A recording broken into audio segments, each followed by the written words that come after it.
Oh.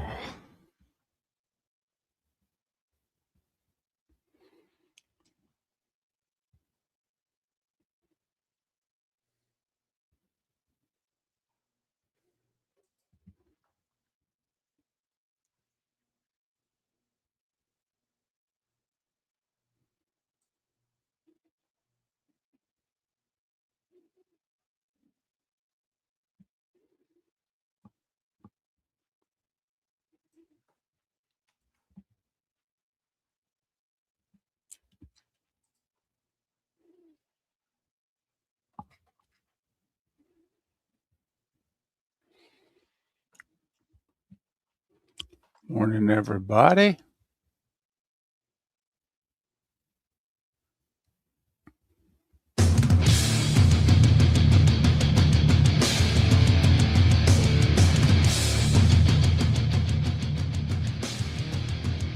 You're listening to Miller and Moulton, coming at you from the Floormeister Studios. Floormeisters, keeping it real.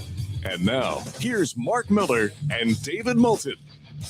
Top of the morning to you on this hump day. Let's get over it together, shall we? Hope your week is going well. How the heck are you, Miller and Moulton? MillerandMoulton.com. Miller_Moulton on X. Mark, how's family week going?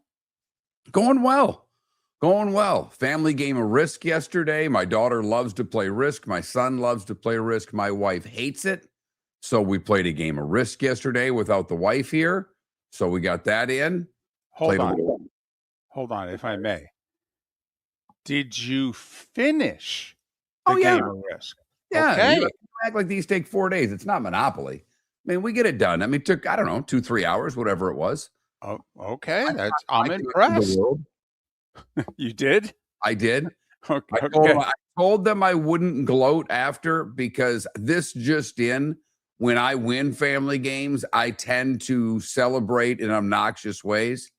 So right after I told them I wouldn't gloat, I put "We Are the Champions" on my phone and played it. Well, it's a good thing you weren't gloating. I didn't say a word. Just played a song. I was going to say, because imagine how obnoxious it would have been if you were gloating. Exactly. Exactly. I'm impressed that you finished a game of Risk with 3 people in no more than 3 hours. For some reason, when I was playing Risk, they would take days. We'd have to leave it. It'd be like, we're going to have to eat dinner around the game of Risk for a couple days, because I don't know when this is going to get finished. Got to be more aggressive. We go after it. This is war. This isn't just lay around and take one country and sit back and strategize. You got to get after it. I may have to give some advice to certain people these days. Okay, let's go. Let's move this sucker along. So did a little of that. Had my wife came home, had some dinner, played a little Uno, watched a show on TV together. We had a nice family day. Look at that, Risk and Uno. That is summer vacation right there. Plenty of card playing.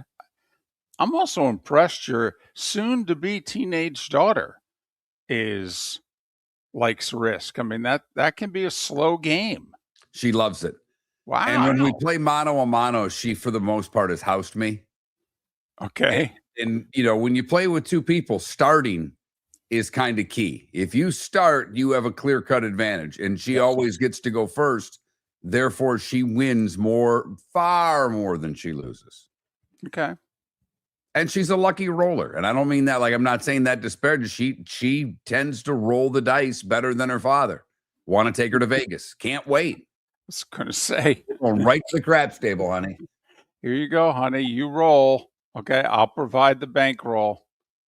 I'll be the bank. You're the roll. Let's go. Yep. Absolutely.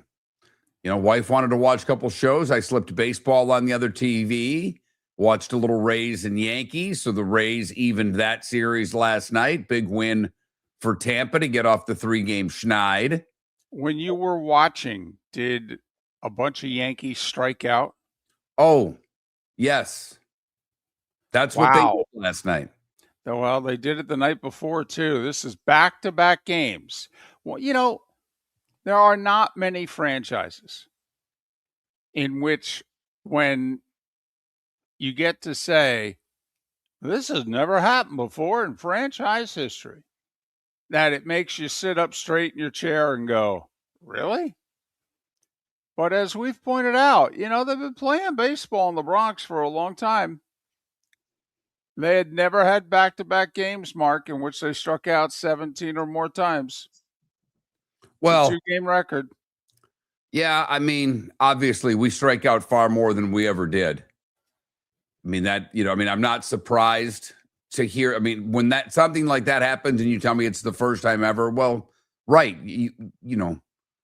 How many times would Gwynn strike out in a season? 43? Maybe. I mean, guys didn't strike out. I mean, he was the ultimate hit the baseball guy, but I mean, good players. When Reggie would strike out 150, 180 times a year, it was thought of as the worst thing that ever happened in the world. That happens by the All-Star break for players now. Not quite, but I know your point. But I'm just saying, when you can say that in a Yankees game, this is the first time that ... It's like, damn. And they didn't even have Judge or Stanton in the lineup, and that's usually good for a few Ks. Although, remember we wondered how long this Goldschmidt thing was going to last? Okay, the answer was pretty much July 4th, because he's 0 for 30. Oops. Never mind. So, big win for the Rays. Now we'll see what happens in the rest of this series. But I said 2-2, I'd be happy. David wants 3-1. They've got to win the remainder of the games for that to happen. Yep. But obviously last night they righted the ship because they'd lost 3 in a row. And then, you can't start a losing streak. And if you do and things get ugly, all of a sudden you're close to 500 and you're like the rest of the American League. Well, they'd have to collapse for that. But, if 3 had gotten to 4, and also not only had they lost 3 in a row, they hadn't scored runs. Okay, they had scored the Saturday game was a little crazy that they lost, but Sunday, Monday, they combined for 1 run. So, they also needed to get off that schneid last night, get the bats going, and then they did to some degree. So we're where we started nearly 48 hours ago. Is that okay for you Yankee fans? And for that matter, is it okay for you Rays fans? Do you agree with Mark? Would you take a 4-game split? I'm going for the hammer. Yankees are vulnerable. Okay, they're going to get some of these guys back. And when they do, remember, they had you 4 down 2 weeks ago. So, that's why if I'm thinking as a Rays fan, I'm like, 4's not enough. Let's put the pedal down here. Let's go. Marlins get it done an extra last night. So a 2 for 2 in the state of Florida. Mark, did you check the standings today? Oh, yeah. I mean, I knew what they were yesterday. I mean, this is the Marlins are a wild card team, David. The Marlins are 3 back of the Braves. Just like that, with the Cardinals getting swept in a doubleheader, a makeup doubleheader with Milwaukee and the Brewers or something. Just like that, tied on Monday morning, Cardinals lose Monday night, Marlins move a half game up. Marlins win, Cardinals get swept. Do the math. Marlins have a 2-game lead for the final playoff spot in the National League. And now all those teams that were above 500 are beginning to settle, and it is not necessarily above 500. Padres have fallen below 500. Diamondbacks have fallen all the way back to 500 or a game above. The Reds are in the toilet. Pirates are right around 500. Do they have it in them to be much better than that? The Nats are falling back. They're a couple above 500. Marlins have an opportunity to separate here. Well, I think you're getting a little over your skis there, but I think the point that to me that needs to be made, the Marlins are closer to catching the Cubs than the Cardinals are to catch the Marlins. They're a game and a half back of the top wild card spot. They're 2 games clear of the team chasing them. And look it. Do I think they're going to win the division? No, I do not. But the Braves have given everyone that can play well in the East life. The Phillies are 2 back. The Marlins are 3 back. Now, if you're running the Florida Marlins, this month is critical. Now, what the hell do you do? Because you were a seller 4 weeks ago. You were. But now you're 8 games above 500. Hell, if you were in the American League, you'd be trailing the Yanks by about a game, and you'd be up on everybody in that wild card too. So the Marlins, who have Seattle for a couple more here before the break, and then 3 at home with Cleveland before the All-Star break. They play some pretty good teams the rest of the month. I mean, the Marlins play the Brewers in Milwaukee, at Houston, who's played much better lately, home for San Diego, home for Philadelphia, and then they go to the Mets before the All-Star break. The Mets are the only dog on that schedule. You meant the trade deadline. Right. My mistake, the trade deadline. They've won 4 in a row after the 20-6 June. Started July with 2 losses, and now they've won 4 straight. They're 24-8 over 5+ weeks. That's .750 baseball. So Rays 4 up in the East with 2 more with the Yankees. Marlins 2 up for the final playoff spot. Hell, they're only a game away from hosting the wild card round. And 3 back in the East. And I'm not saying this to upset Braves fans, but let me tell you, your last 4-6 weeks look an awful lot like the Mets last year, same time of the season. I think you got to go get some pitching. You went as far as you could with all your injured pitching. I think you got to go get some. So the National League's becoming interesting. The American League is still a mess. But even being a mess, there's a ton of teams that are in it. I mean, when you look at the wild card, the Tigers are 9 games below 500. They're 5 back of the wild card. They and the Athletics are tied in that spot. So you've got 7 teams chasing 5 games back or less. Could be a fun summer. That's sufficiently a mess. Miller and Moulton. Hey, thanks for listening. The Cape Coral Police Department is growing, and they want you to be a part of it. They're hiring new officers. Starting pay is between $74,000 and $90,000, depending on your experience. And with a $10,000 hiring bonus, you could be making $100,000. Enjoy paid holidays, off-duty details, plenty of OT opportunities. They're also hiring dispatchers and professional staff. So go to capecops.com. Capecops.com. Be brave, be best. Be Cape. Your roof is your home's first line of defense. At Pelican Roofing of Florida, Ronnie John and their team bring years of experience to protect what matters most, your family and your business. From residential repairs to large-scale commercial roofing, we deliver honest work, fair pricing, and quality you can trust. An upgrade on your roof can lower your insurance costs. Don't wait for a leak to turn into a disaster. Call the experts at Pelican Roofing today. 1-866-9-PELICAN. That's 1-866-9-PELICAN. Online at pelicanroofing.com. PellecinRoofingCompany.com. CCC 1332512. Floor Meisters just doesn't sell Cortec and carpet. They also sell a lot of wood. And what better time than now to stop in and see the nice folks at Floor Meisters for some new hardwood for your home. With white oak wood starting at $4.99 a square foot, that makes it affordable for everyone. With 10 colors to choose from, they have a color for everyone. So stop in. 6281 Naples Boulevard, right next to Costco, or go to the web. It's floormeisters.com. Floormeisters.com. Floor Meisters, just keeping it real. Go!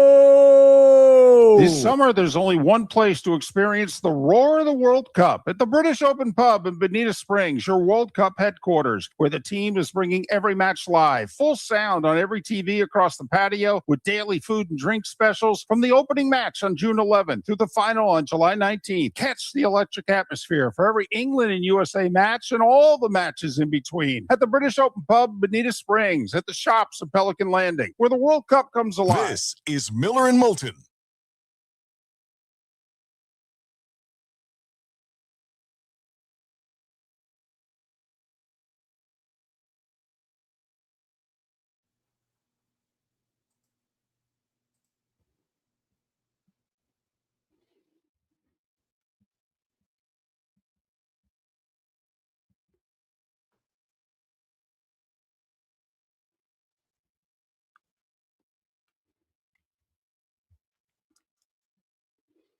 RCB, I don't think he would approve it.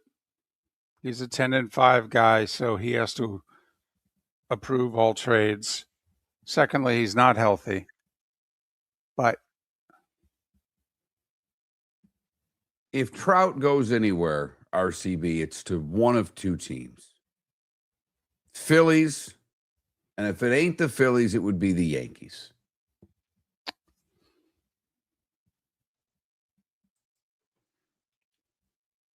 and it'll be interesting because I don't know if he'll be healthy enough to play in the All-Star game, but he'll likely go to Philadelphia. You know, doff his cap, take his bow, get his applause, but all those Phillies players are going to be lobbying the hell out of him. Going, come on, man, it's time.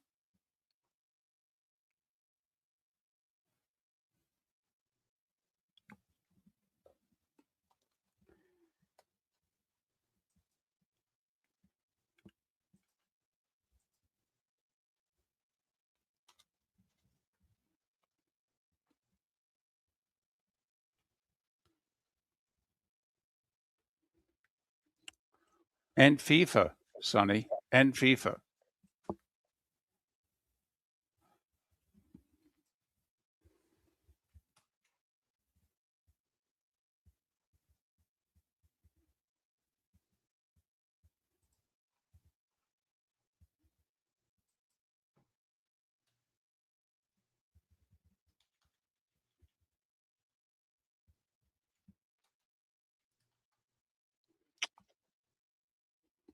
They did. They got some help, but they did.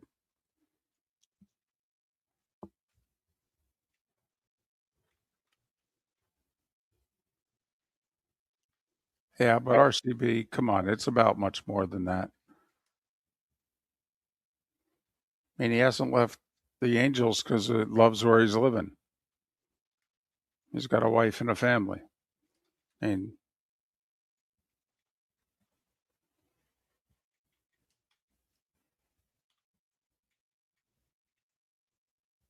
obviously winning is not the most important thing or even close to it in his life because he would have approved the trade by now.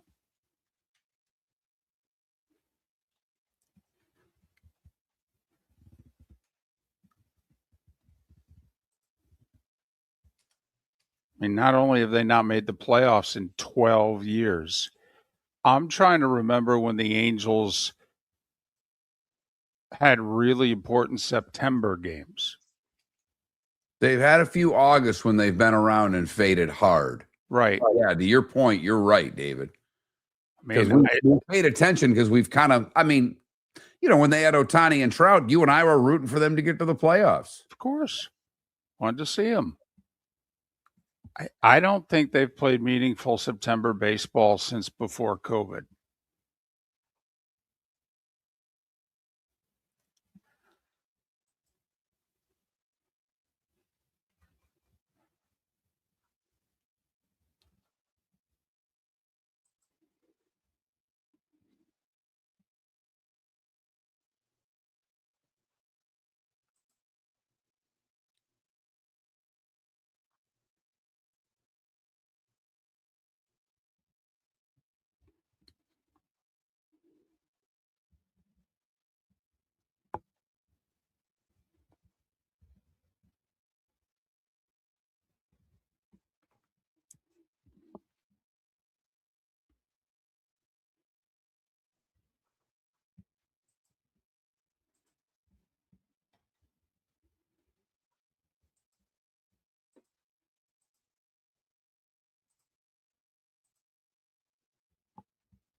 You're listening to Miller and Moulton. And now, here's Mark Miller and David Moulton. 21 minutes past the hour.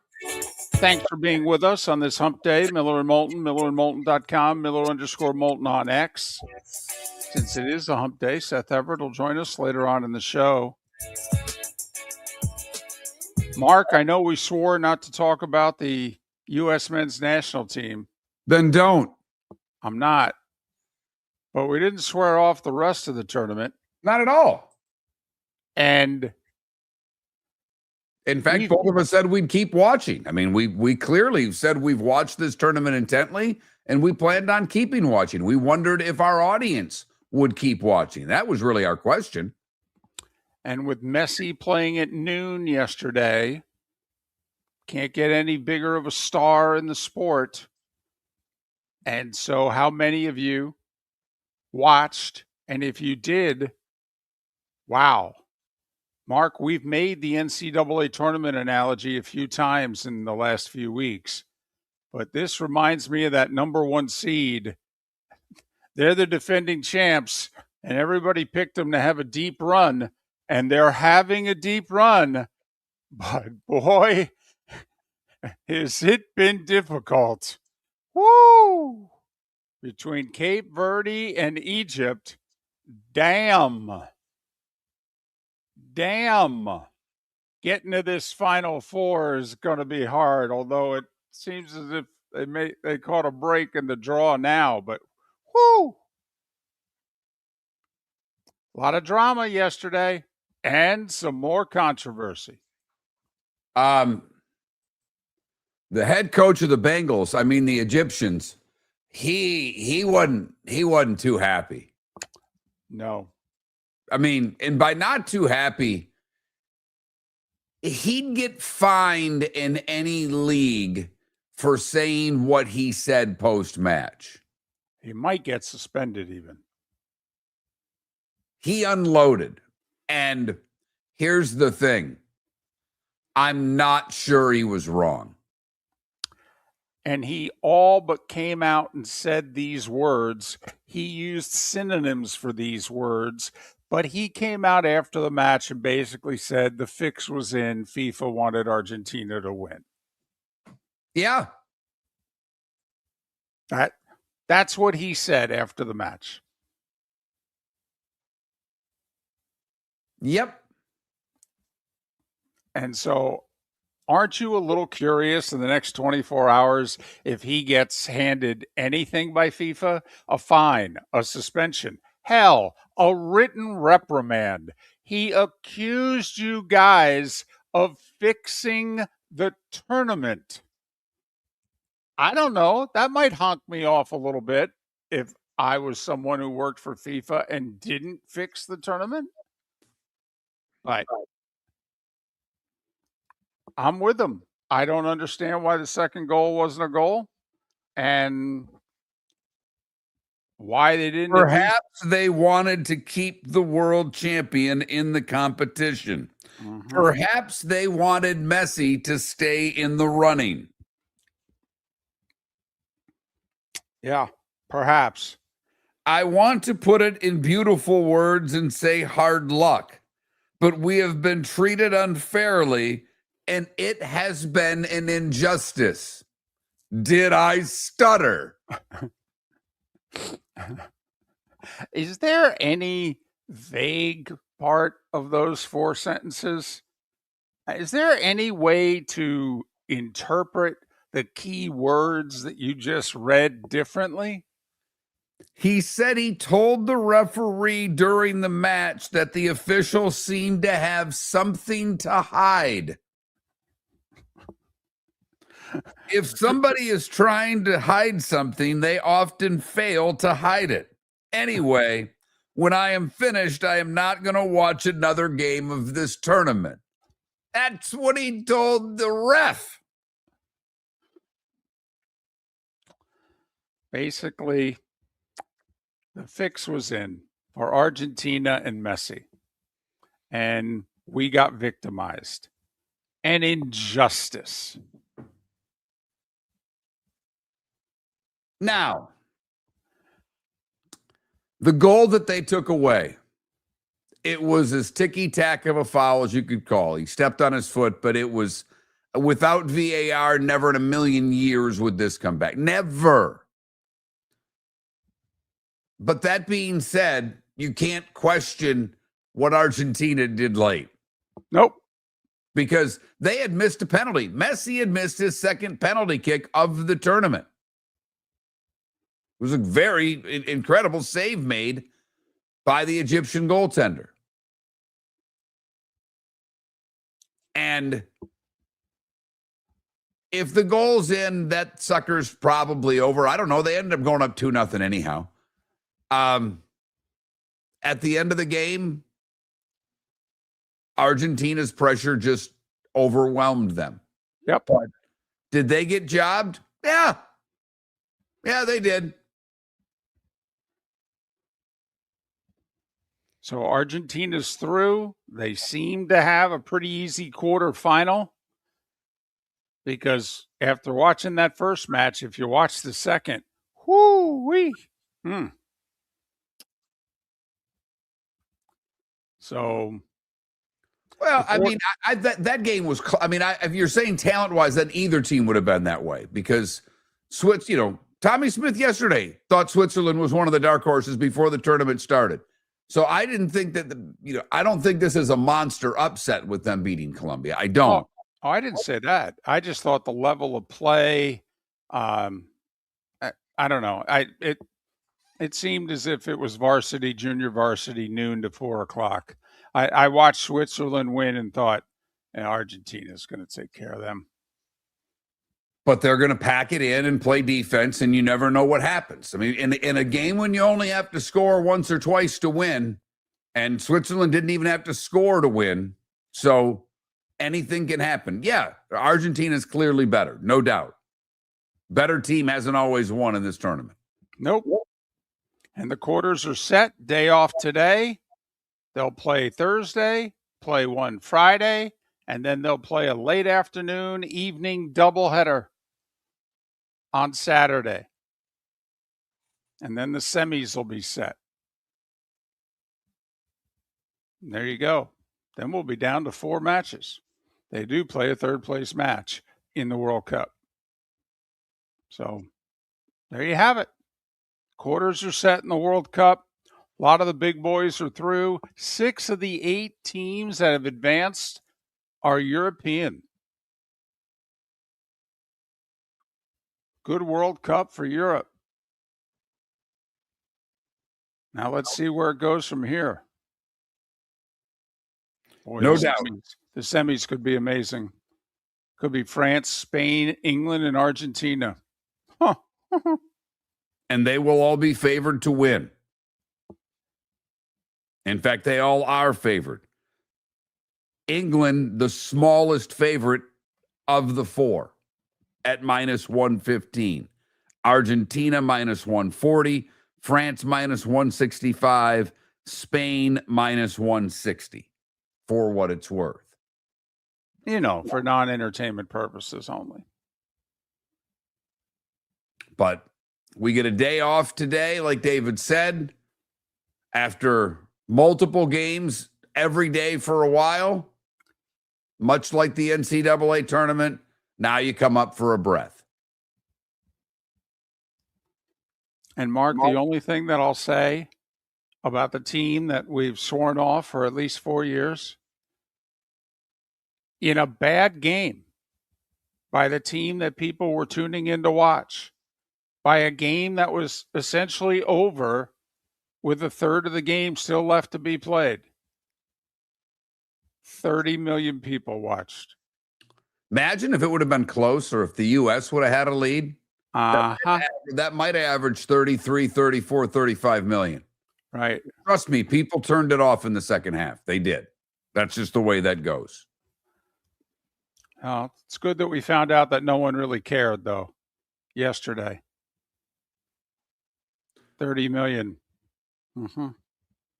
Miller and Moulton, Seth Everett on the show today. The Pelican Roofing of Florida text line is open as always in the starting five. That's what we do next. The Floormeisters just doesn't sell Cortec and carpet. They also sell a lot of wood. And what better time than now to stop in and see the nice folks at Floormeisters for some new hardwood for your home. With white oak wood starting at $4.99 a square foot, that makes it affordable for everyone. With 10 colors to choose from, they have a color for everyone. So stop in. 6281 Naples Boulevard, right next to Costco, or go to the web.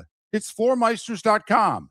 Floormeisters.com. Floormeisters, just keeping it real. Mark Miller for Sleep Treatment Direct. They are helping me with sleep apnea. And by helping me, I mean curing me. No more CPAP machine. No more snoring. No more tossing. No more waking up exhausted. Their expert team got me the right treatment fast and hassle-free. If you want to feel energized and get rid of your snoring, call Sleep Treatment Direct today. 444-1741. That's 239-444-1741. Sleep Treatment Direct. Sleep safe. And your roof is your home's first line of defense. At Pelican Roofing of Florida, Ronnie John and their team bring years of experience to protect what matters most, your family and your business. From residential repairs to large-scale commercial roofing, we deliver honest work, fair pricing, and quality you can trust. An upgrade on your roof can lower your insurance costs. Don't wait for a leak to turn into a disaster. Call the experts at Pelican Roofing today. 1-866-9-PELICAN. That's 1-866-9-PELICAN. Online at PelicanRoofingCompany.com. CCC 1332512. We started our show 18 years ago and have been fired 3 times, but Miller and Moulton have never lived on the edge like we are now. We have our best morning ratings ever, are steadily adding affiliates,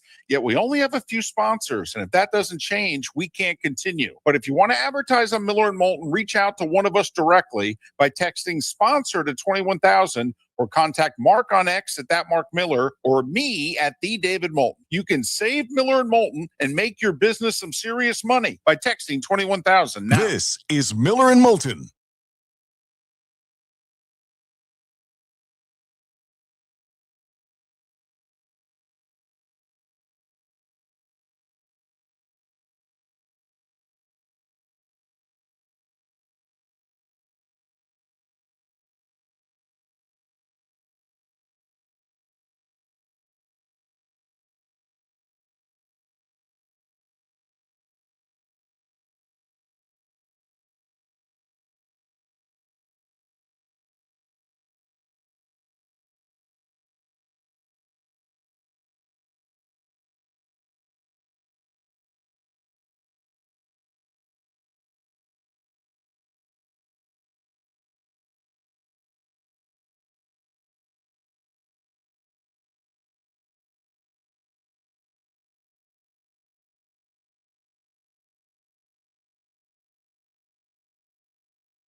It's funny, Sonny. I think the French are dangerous and Morocco better beware. I think that goes without saying. I think he's maybe picking No, I know, but an upset. I mean, the French are the favorites. They're the best team in the tournament. just think it applies both ways.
Is it our 5th price design for what it's worth?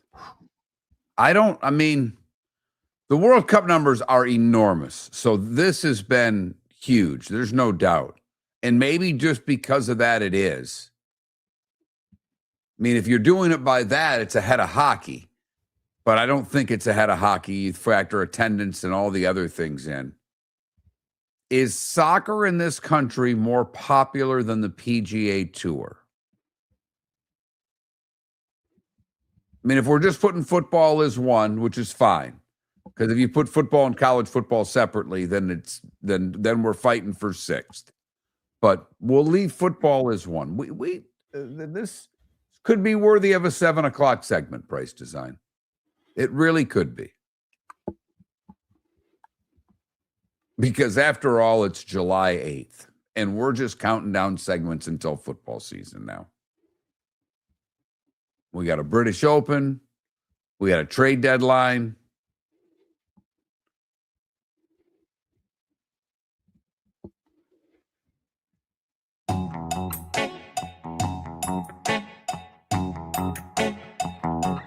You're listening to Miller and Moulton. And now, here's Mark Miller and David Moulton. 22 minutes till the top of the hour. Hump Day edition of Miller and Moulton, millerandmoulton.com, Miller_Moulton on X, Seth Everett in a little more than an hour. Lots of good stuff happened yesterday. Some amazing stuff happened yesterday. Maybe you caught it, maybe you didn't. If you didn't, that's why we're here. Time now for... Well, that's not it. There it is. The starting 5. 5 big stories you need to know. Here is the starting 5. Was that the beginning of dance music, polka music? What was that? Well, yeah, it's a music bed that, there's a whole page on this little thing where I've got my, I've got sounds. Right. Oh, okay. Yeah, I just thought it sounded like... Because you reminded me of that, I may use them when I feel it's appropriate during this segment. Beware. Okay. I went to college and spent some time in northeastern Pennsylvania. The beginning there sounded like it could have been a polka number. That's all. I had a little bit of that. I can. Just, Saturday night down at the lodge. That's all. All right. World Cup. Argentina down 2-0 with 12 minutes left in regulation. They scored. 4 minutes later, Messi scored to tie it. In stoppage time, they scored again. Argentina pushed to the brink by Egypt, but rallied to win 3-2. Egypt claimed the fix was in afterwards. Literally. They didn't mince words. They said that FIFA wanted Argentina to win. They wanted Messi to still be in the tournament. Okay, because there was a very controversial call well after the fact in which they took a goal away from Egypt when they would have gone up 2-0. And then eventually they did go up 2-0. So, Egypt felt we would have been up 3-0 12 minutes ago. We're going to win. And then there was it a penalty? Was it not a penalty? During stoppage time, they didn't call anything, and on the counterattack, Argentina scored to win it. So Egypt is honked. Argentina's through to the quarters where they'll face Switzerland, who out-penalty kicked Colombia 0-0, but they beat them in PKs 4-3. So France against Morocco tomorrow in Boston. Friday, it'll be Spain and Belgium in Los Angeles. If the United States had won, that's where we would have been. Norway against England Saturday in Miami. And then Argentina, Switzerland Saturday night in Kansas City. So there you have it, the 4 quarterfinals left in the World Cup. To baseball. Rays and Yankees continue their crucial series at the Trop. By the way, Mark, almost the exact same people showed up Tuesday as showed up Monday. I think the attendance was in like 20 of each other. Yeah, you're right. By the way, you can get tickets a lot cheaper than I thought for this World Cup game in Miami. Under $2,000. Okay. I mean, it was way higher just 2 days ago. That's for Holland and Harry Kane. Yeah. It's a quarterfinal game in Miami. You can get in for under $2,000. All right. You should go. We'll see if it goes back up before Saturday. Rays with a 4-run fourth, and they strike out 17 Yankees for the second straight night. Back-to-back homers, the second one from Yandy Diaz in that 4-run fourth.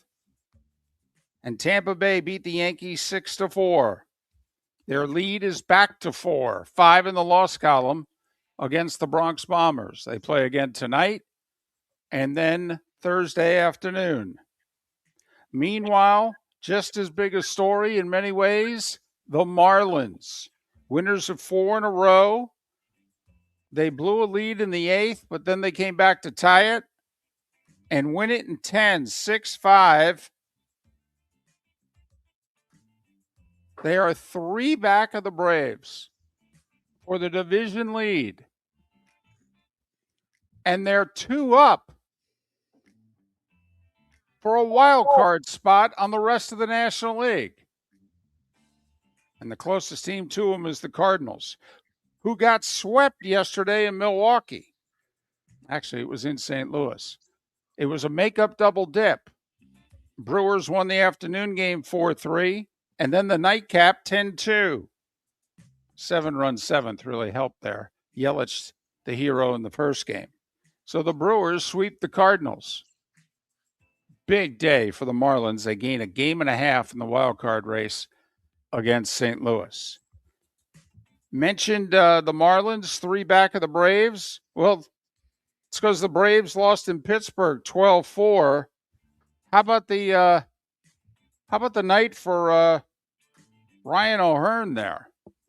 Did you hear about his evening in Pittsburgh? 3 homers, 10 RBIs. Yeah, that'll play. Skeens got the win. He had been scuffling. 12-4 Pittsburgh. 12-4 Pirates, and they're above 500, by the way, after July 4th. Good for them. But, wow, imagine doing that in the major leagues. 3 homers, 10 RBIs. Okay, Ryan O'Hearn. That's a franchise record for the Pirates. Number of RBIs in a game. They've had a few good players over the years, too. Well, and they've played baseball a while also. That's a very long while. Right. So Braves 2 up on the Phillies, who beat the Reds 4-1. Zach Wheeler's taken this all-star snub really personally. The Phillies ace, and the all-star game is in Philadelphia, struck out 14 in 7 innings last night. 4-1 Phillies. Schwarber homered again. Is Kyle Schwarber the MVP right now of the National League? Well, I mean, I know. If Ohtani wasn't playing, I wonder. Do we get into that whole word valuable again, or? But although, man, Ohtani, you could argue, you combine pitching with hitting, because his pitching's never been better. You could argue this is his best year ever. And speaking of Ohtani, by the way, Dodgers lost to the Rockies 4-3. They gave up 3 in the 8th. All of it under-earned thanks to 2 errors. But Ohtani, Mark, led off the game with a homer. Number 300 in his career. He's the 7th fastest to get to 300 home runs. Here's who got there a little faster. Aaron Judge, Ralph Kiner, Ryan Howard, Juan Gon, remember Juan Gonzalez of the Rangers? A-Rod, and Giancarlo Stanton. The 6 who got the 300 homers faster than Ohtani. But yes, he is pitching along the way. Cubs beat the Orioles 5-2, dropped the Orioles to last place in the AL East. Matthew Boyd, 6 shutout innings. Cubs are just trying to stay in it in the Central. But the Brewers may never lose again, but the Cubs are 7 back. Boston beat the White Sox 8-1. Peyton Tolley, 6 innings, 2-hit ball for Boston. The White Sox remain in first because Cleveland lost to the Twins 3-1. Taj Bradley with 7 innings of 1-run ball, gave up just 3 hits, struck out 10. Cleveland remains a game back of the White Sox. The Twins climbed to within 3 of the White Sox. Texas gains a game on Seattle, who the Marlins beat. Texas beat the Angels 8-3 thanks to a 5-run eighth. They're just a half a game back in the West. Houston doubled up the Nats 6-3. Altuve with a homer. Not only are the Twins making a run in the AL Central, the Astros, they've been coming hard for about 3 weeks now, closing in on 500. They're just 2 back of Seattle in the West. And it's not often you can score 12 runs and lose, but the Mets pulled it off. Royals with 5 in the 5th and 7 in the 7th beat the Mets 16-12. Did you hear about this Tyler Tolbert guy, though, for Kansas City? He went 5 for 6, but before he made the final out of his night, he was obviously 5 for 5. It made him 12 for 12 over 3 games, tying a major league record. 12 for 12. That's pretty damn good. Detroit beat the A's 6-2 thanks to a 4-run 6th. Skubal went 5 innings, got the win. Toronto 9-3 over the Giants. And San Diego, who had lost 9 of 10, scored 4 in the first and beat the Diamondbacks 4-1. Wimbledon, a story that should be getting a lot more play. Novak Djokovic is in the semis. By the way, the last time Wimbledon had a men's semifinal that did not include Roger Federer, Rafael Nadal, or Novak Djokovic, 2002. Yikes. But Djokovic's 39 years old. He's the second oldest to ever reach the semis of a Grand Slam. 5 sets with 25-year-old Canadian Elisa May. 7-6 in the 5th. 5 hours and 15 minutes. Mark, it's the 5th Grand Slam match in Djokovic's career that went 5 hours or more. He's 5-0 in those matches. 39-year-old Novak Djokovic. Good news is he gets 2 full days off. Bad news, he's got Sinner, the top seed, in the semis on Friday. Center court will be going nuts for Djokovic. Probably the most support he'll ever have there. Remember, Djokovic's a few months older than Connors was when he made that run 35 years ago at the U.S. Open. On the women's side, Coco Gauff rallied from a set down to beat fellow American Jessica Pegula 6-3 in the 3rd. She advances to the semis. Naomi Osaka's run fell short. She got beaten straight sets by Mukova in the quarters. NFL news, Pat's been bringing him up for weeks. Who's going to sign Rasul Douglas? The Commanders signed him yesterday. And Terrion Arnold officially clears waivers. Now he's a free agent. I mean, anybody could have claimed him off waivers, but you got to pick up his contract. Now you could literally sign him for the minimum. While he's still facing charges, will anybody sign him? NBA. We warned you years ago. We've been telling you steadily. But, Mark, when you see and hear about it, doesn't it still stop you in your tracks just how much money the guys who are around 30 or older can get signing their super max contracts?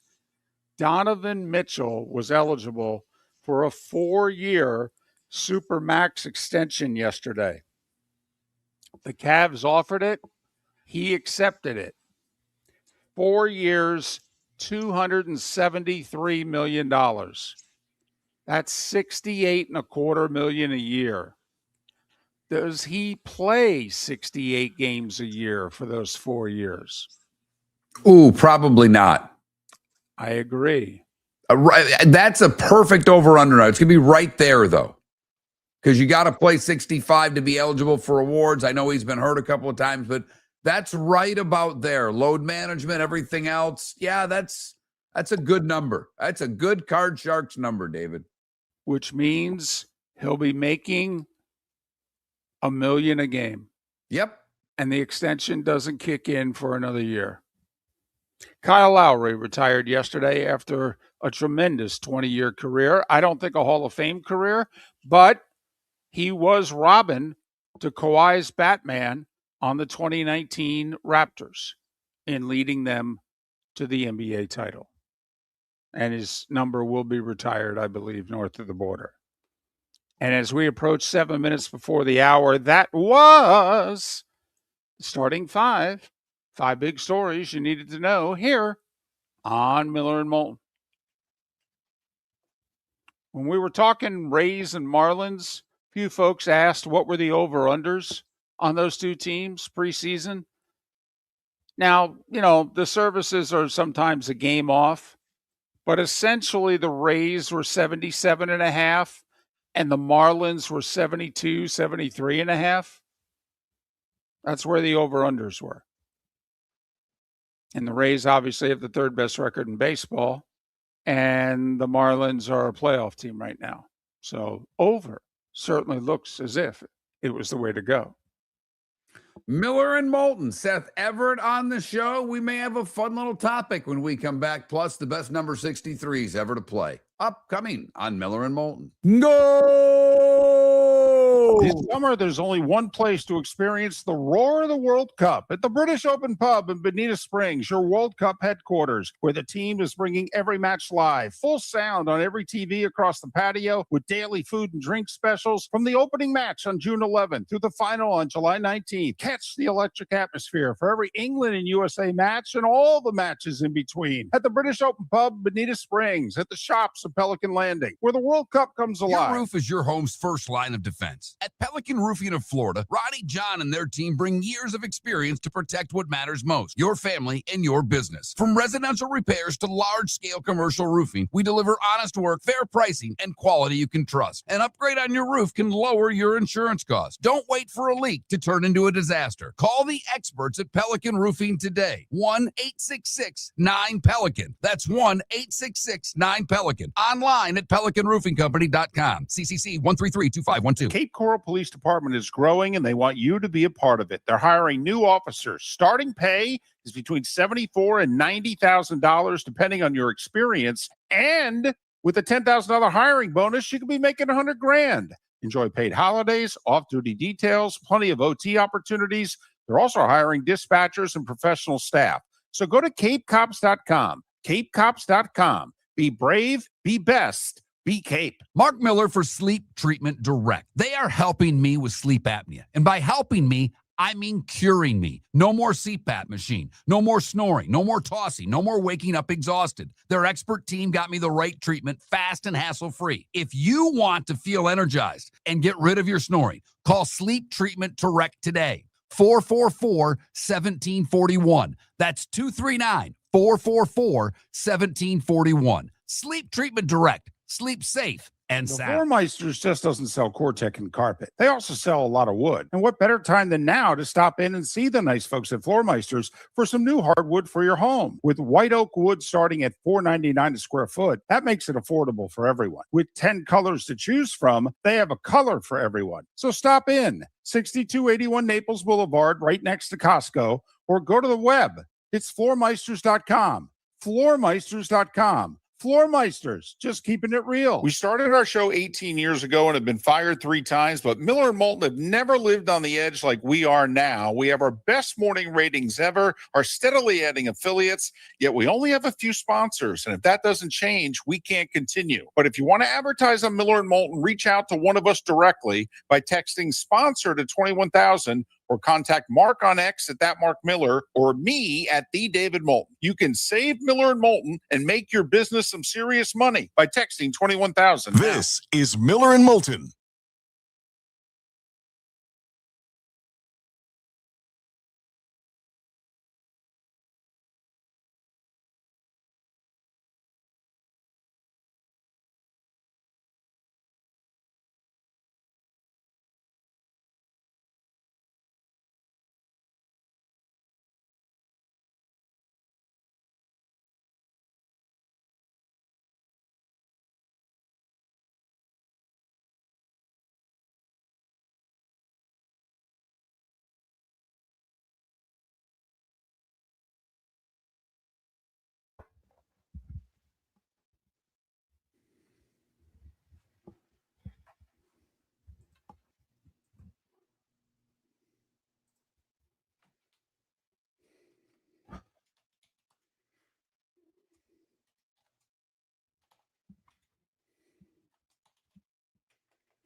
Is there any other Rays number that deserves to be retired? I mean, Crawford?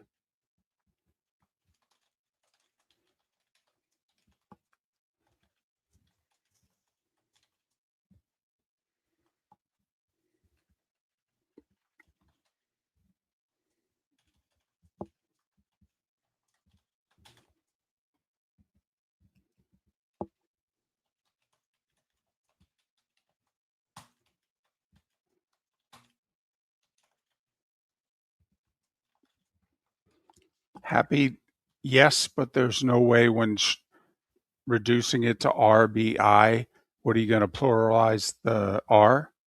RBI. R's BI. So that's why you had the S on at the end, but Well, I know, but no one. What he's saying is people don't do it anymore. If you've noticed, they've quit doing it. He's obviously older, and he doesn't like the change. Most people have now gone to RBI and have not put the S. That's the point. He just likes the S. Give me a second, David, before you take just make sure we're muted before you set those down because the commercials are running, please. With your headsets at the end of it. I got to mute me and then I got to mute you, and it just takes me about 2 seconds. Okay. Thank you. No.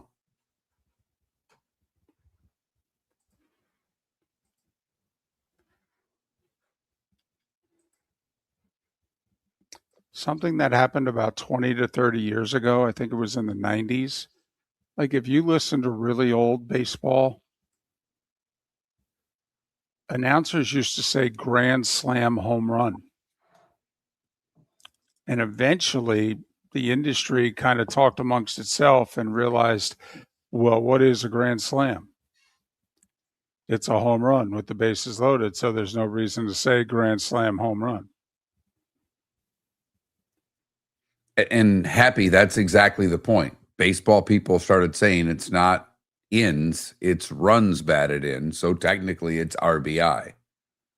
But old school people like me have been hearing RBIs forever. And it's another one they've changed probably in the last, I would say 5-6 years. I don't think it's that old.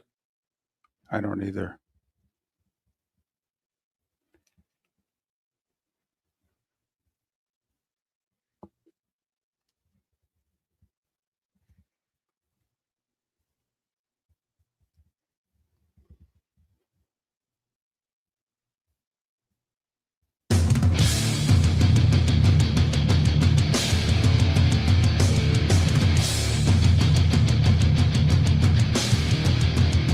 You're listening to Miller and Moulton, coming at you from the Floor Meister Studios. Floor Meisters, keeping it real.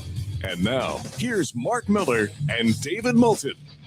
Hour 2 of Miller and Moulton on this hump day. Seth Everett joins us an hour from now here on Miller and Moulton, millerandmoulton.com, Miller_Moulton on X. Mark made reference of it.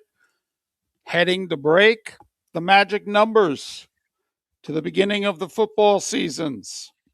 On this day, they are 52 and 63. 52 days away, 7 weeks from Saturday, to the start of the college football season. And 63 days away, 9 weeks tonight in Seattle, the Seahawks will unveil the banner, will get their rings, and will host the Patriots in a Super Bowl rematch 63 nights from tonight in Seattle. So the magic numbers are 52 and 63. Let's hope the rematch is a better game than the original. Because the original sucked. It's one of the worst Super Bowls we've had in forever. Agreed. I mean, we were on a roll.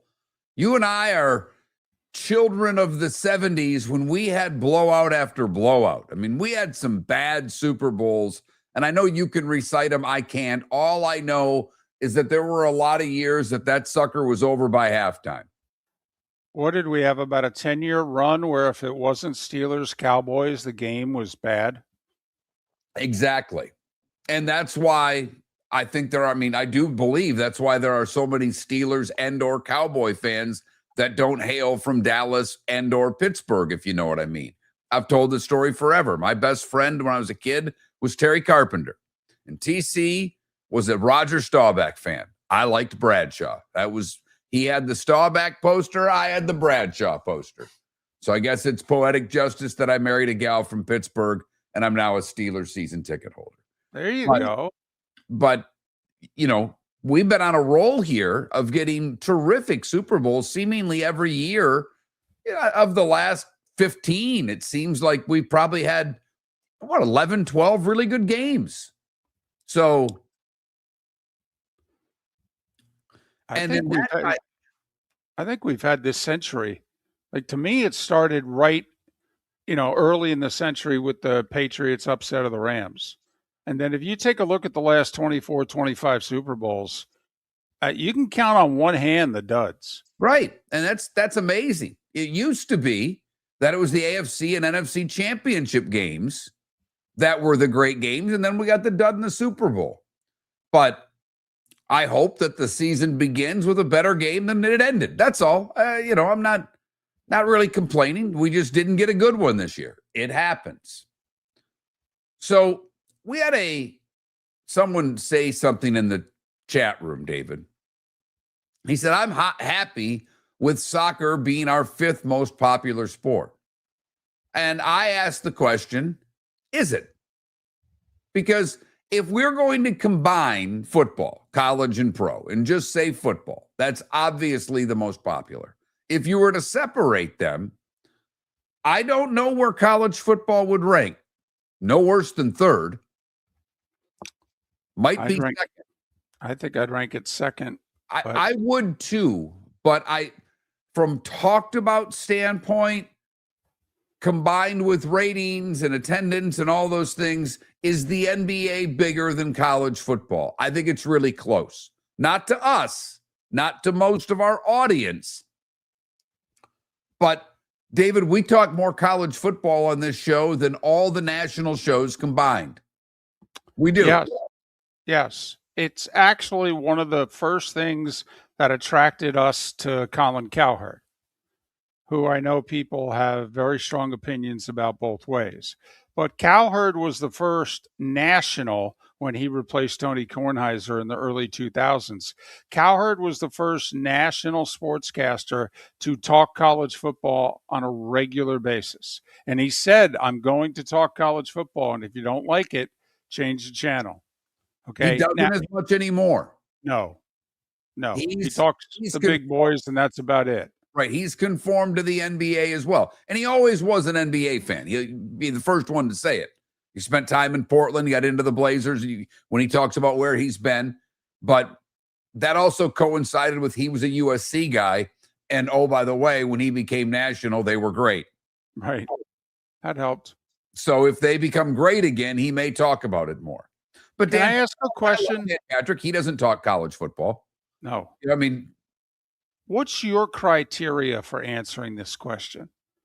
I mean, I'm curious, what is it to you that's most important because obviously we'd rate the NFL number one. But if we're making college football a separate sport, which I think we should, okay, I mean, what are we talking about? We're going to talk money, which one's, worth more billions. We're going to talk attendance. We're going to talk TV ratings. Because you're right, Mark. If we talk about attention that it gets, I mean, college football, the NBA is clearly number two. The networks are all in on the NBA, all of them. I mean, it's amazed us how much Fox Sports Radio and the talking head TV shows on Fox talk NBA because they don't have anything to do with it.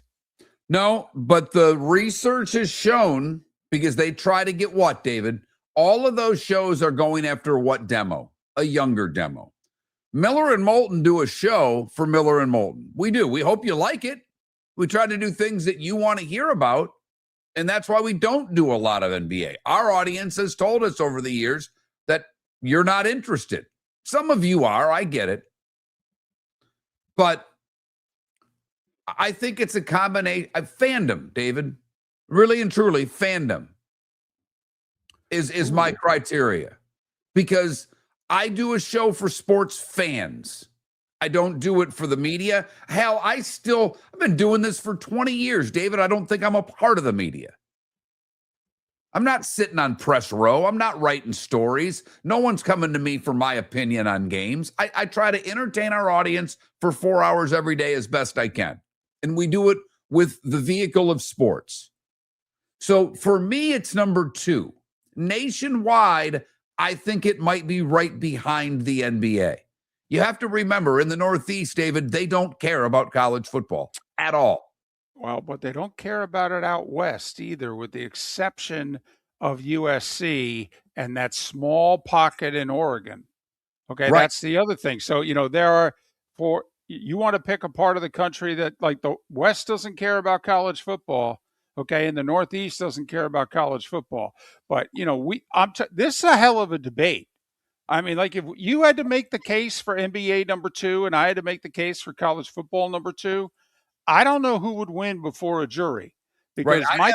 I'd have LA and New York on my side. I mean, you know what I mean? I'd have LA and New York. I'd have most metropolitan cities. Correct. David, if we were headquartered in if our affiliates were Miami, not Tampa, we'd probably talk a little more NBA. Well, we've joked over the years, the airports that I fly into, the 20 years that I did college football, okay, versus the airports that I fly in and out of doing the NFL. Okay, and it would be the same with the NBA because, they're in the major cities. But, if you want to go championship games, college football outrates the NBA unless the Knicks are going to win a title in 53 years, okay, and or LeBron, Steph, and Jordan. But for the most part, college football's title games outrate the NBA's finals. Okay, I mean, this is a hell of a debate. I don't know if we could separate. We know that the NBA is worth around 11, 12 billion. If we threw college football together, how many billions of an industry is it? But again, look at what one's two, one's three. This was asking where soccer is. Right. And what's four, by the way? Baseball's four then, right? So if college football and basketball are 2 and 3, whatever order you want to put them in, I'm not gonna sit here and spend the rest of this segment debating that. Yeah. We agree that they're 2 and 3. We think it's a hell of a debate which one's which, and we think it largely depends on where you live. Where baseball, we live, 4. College football is 2, basketball is 3, the MLB is 4. Okay. Is hockey 5? Whew. Or is golf 5? And this person said team sports. Well, there's only, soccer and hockey, that's it. So I can't just do this on team sports. I mean, was there a time that racing would have been 5? And there NASCAR by itself? Just NASCAR. There was a time. That was a long time ago. It's when we first started doing a show together, David. And it hasn't really been that way since. For about 2 years after Dale died. Here's my thing with soccer. This tournament is an aberration. Okay. To me, when you say soccer in this country, you're talking about Premier League on the weekends, one or two other leagues around the world that you want to mention, and MLS. Well, MLS might as well be in the witness protection program. MLS is like it's not even close to being one of the top 8 leagues in the world, but we are watching more Premier League than ever before. The rights fees that networks are paying for it prove that people are watching it. It does. So, now, but is hockey next after baseball? I don't think soccer's there. I think it's between hockey and the PGA Tour. I do. See, it's funny when you talk rights fees. I actually think the networks are now paying more for soccer than they are for hockey. Right, but we're not watching it as much. Correct. There are less viewers. Although before the Olympics, the viewership, a Saturday, Sunday on NBC would do 900,000 to like 1.3 million. And regular season hockey wasn't doing much better on the weekends on ABC. So I think I would go hockey close because of the playoffs and the Stanley Cup final. And that, to me, the World Cup can't count because that's like the Olympics. Right. I'm not counting it. No. I think the WNBA is bigger than soccer in this country. It is. Right now, at this moment in time. And I know people, what do you mean the World Cup, 30 million people? Like David said, this is the Olympics. It's once every 4 years. We'll watch the Women's World Cup, whenever the hell that is, too, because we're going to win. So is soccer number 5? No. So you think it's hockey?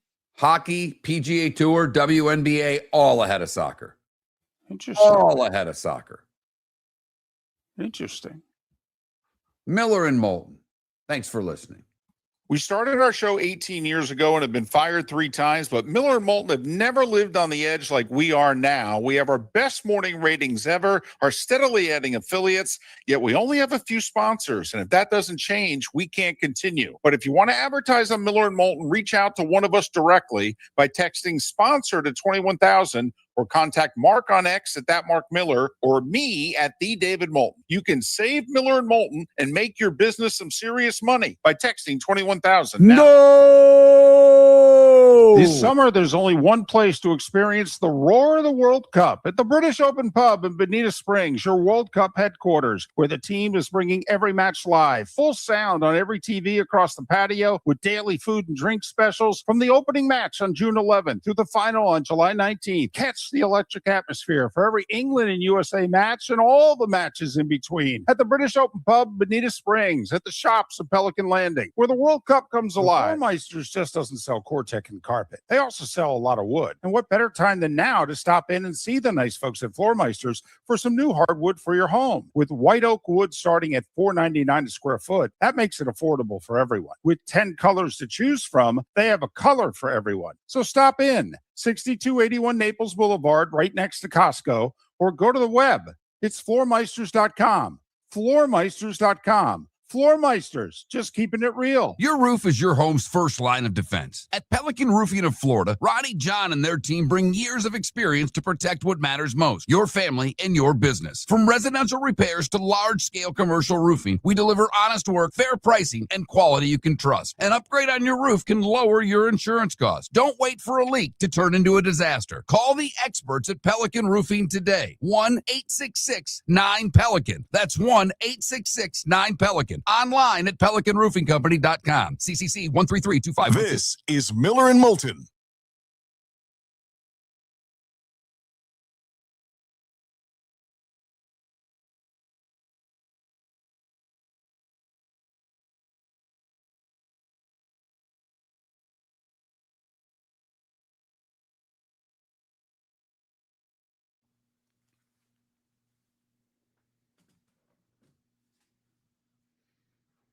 It looks like golf would be ahead of NASCAR.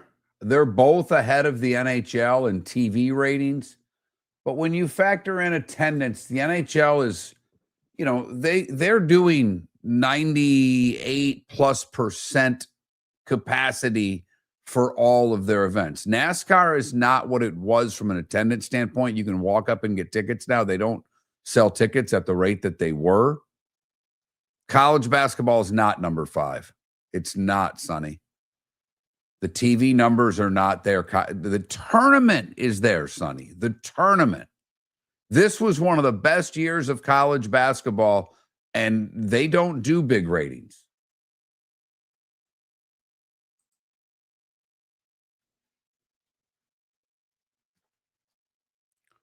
Johnny Mac, I don't watch it.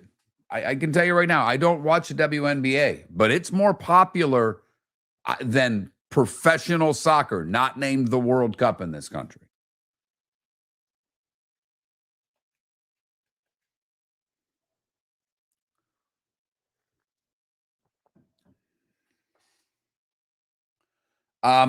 It's a lot less than you think, Javier. I actually looked it up. It's like less than 1 million. I looked it up.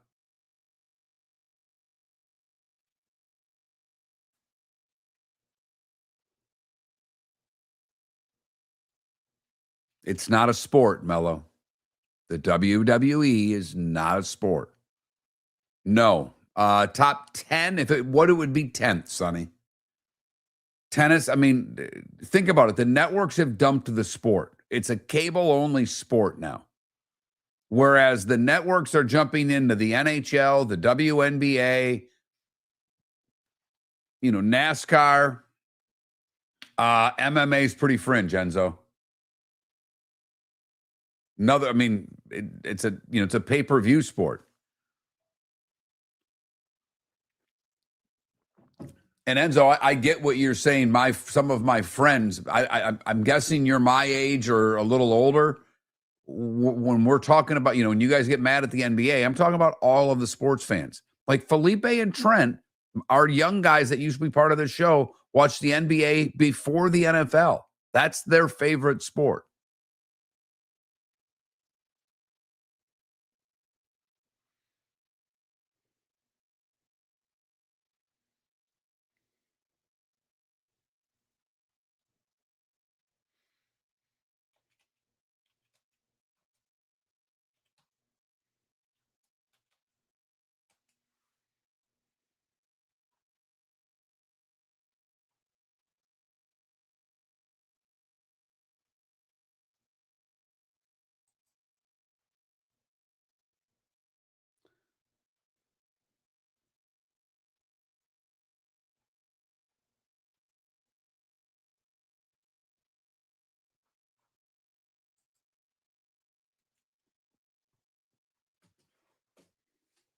I mean, like it drives my son nuts. All his friends are NBA guys. He's an NHL guy.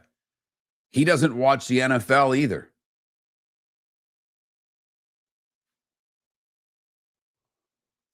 So no matter what the TV ratings saying, you're right in the TV ratings and I'm wrong, 69 the Greek. Where would you put college basketball? Just where would you put it?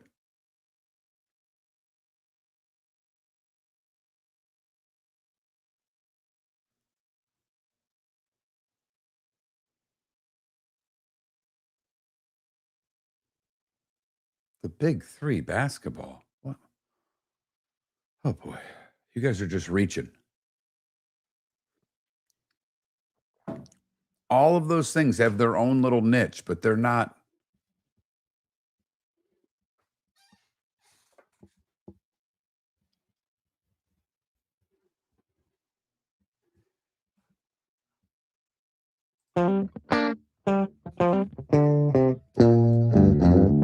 You're listening to Miller and Moulton. And now, here's Mark Miller and David Moulton. 21 minutes past the hour. Miller and Moulton, millerandmoulton.com, Miller_Moulton on X. Seth Everett at the top of the hour. Thanks for being with us. So it was a text you received, right? No, it was someone in the chat room made a comment. Okay. about, I'm comfortable with soccer being the 5th most popular sport. And I'm just like, You don't I think it's don't that think high I don't think it's close. in We're this country, living in the right? World Cup moment. The world, like your comparison was terrific, David. The World Cup is like the Olympics. Every 4 years, we have a huge interest. But I looked up the numbers of the EPL. I think their best game was just shy of 1 million, in the 900,000 range. Well, the WNBA does more than that. College Yep, it basketball does. does more than that. Golf does 3 million a week. You may not like golf on TV. I get it. It's a niche sport. NASCAR does every bit what golf does. Yes. Those two are right there. That's more than regular season NHL hockey games. So, I mean, they're all really close. When you get rid of, baseball's dropping, but when you add in the local numbers, baseball dominates local television ratings. Dominates. For 6 months, too. It's a long time. That's a long time. Had some people mention college basketball. We separated football. Should we separate basketball? Sure. But like Mark mentioned, the average, Wednesday night on ESPN college basketball game does like 700,000. The big boys will crack 1 million. Duke, Carolina, Kansas, Kentucky. But the rest of the sport, And they had a great TV regular season for them. yeah, Great. They did. But like on the weekends, like Mark points out, you get into the 7 figures, and every now and then there's a handful of games that get you 2+ million viewers. Oh, There were okay. 10 games all year that did over 2 million people. How many? 10. One of them is 2 of them are Thanksgiving following NFL games. The biggest game of the year standalone was the Duke-Michigan game. But by the way, men's games average 433,000 a game. Now there's a ton of games on. So when you add up all the numbers, yes, but it's a lot of the same people. But again, it's, just kind of threw it out there. When people get into the moment and say how popular soccer is, it's not. Now, I'm one of those weirdos that I watch the Premier League on Saturday morning because I've had enough of watching the talking head shows. I watch the beginning of game day. I watch the end of game day. During the middle, I'll probably put on I'll put on a Premier League game just for something in the background. I don't sit down and I'm not riveted by it. But if I hear the announcer getting excited, I turn my head. So that's all. But what are those magic numbers again, David? They are 52 and 63, 7 weeks from Saturday. The college football season kicks off 9 weeks from tonight. Seahawks host the Patriots in the Super Bowl rematch to get this party started. So the best 63s out there, and we've got one in our backyard. I would say he probably is number 2 on the list, though. Leroy Selman. But I'm going to go with the guy that played for the Raiders. I'm going to go with another Hall of Famer. Mr. Upshaw? Mr. Upshaw. There's quite a few 63s. Willie Lanier. I mean, got some great players who were 63 on both sides of the ball.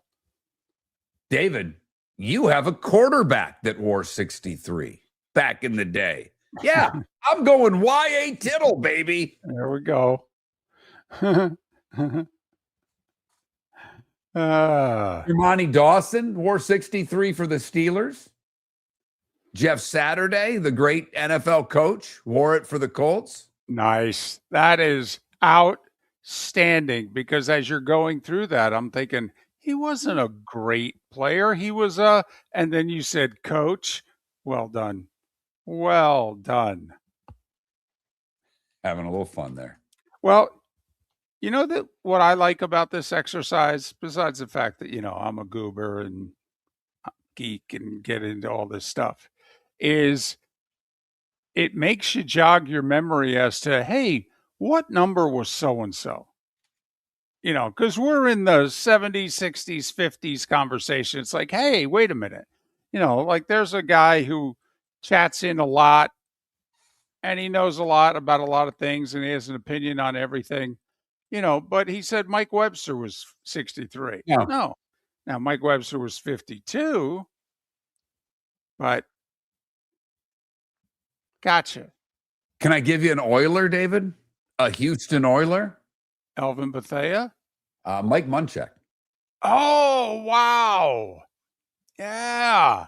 That's all. I mean, Boy, that's a first ballot Hall of Famer Right. also. I know we don't use that phrase in the NFL, but wow. I've got a list in front of me. I'm not as good as this as David. I looked this up to make sure I don't screw up this segment. But I've got another one because I can go another not defunct team, but the city no longer has a team. And it only took me 3 to 4 years to realize that this team was no longer in this city. Doug Wilkerson from the San Diego Superchargers. Yeah.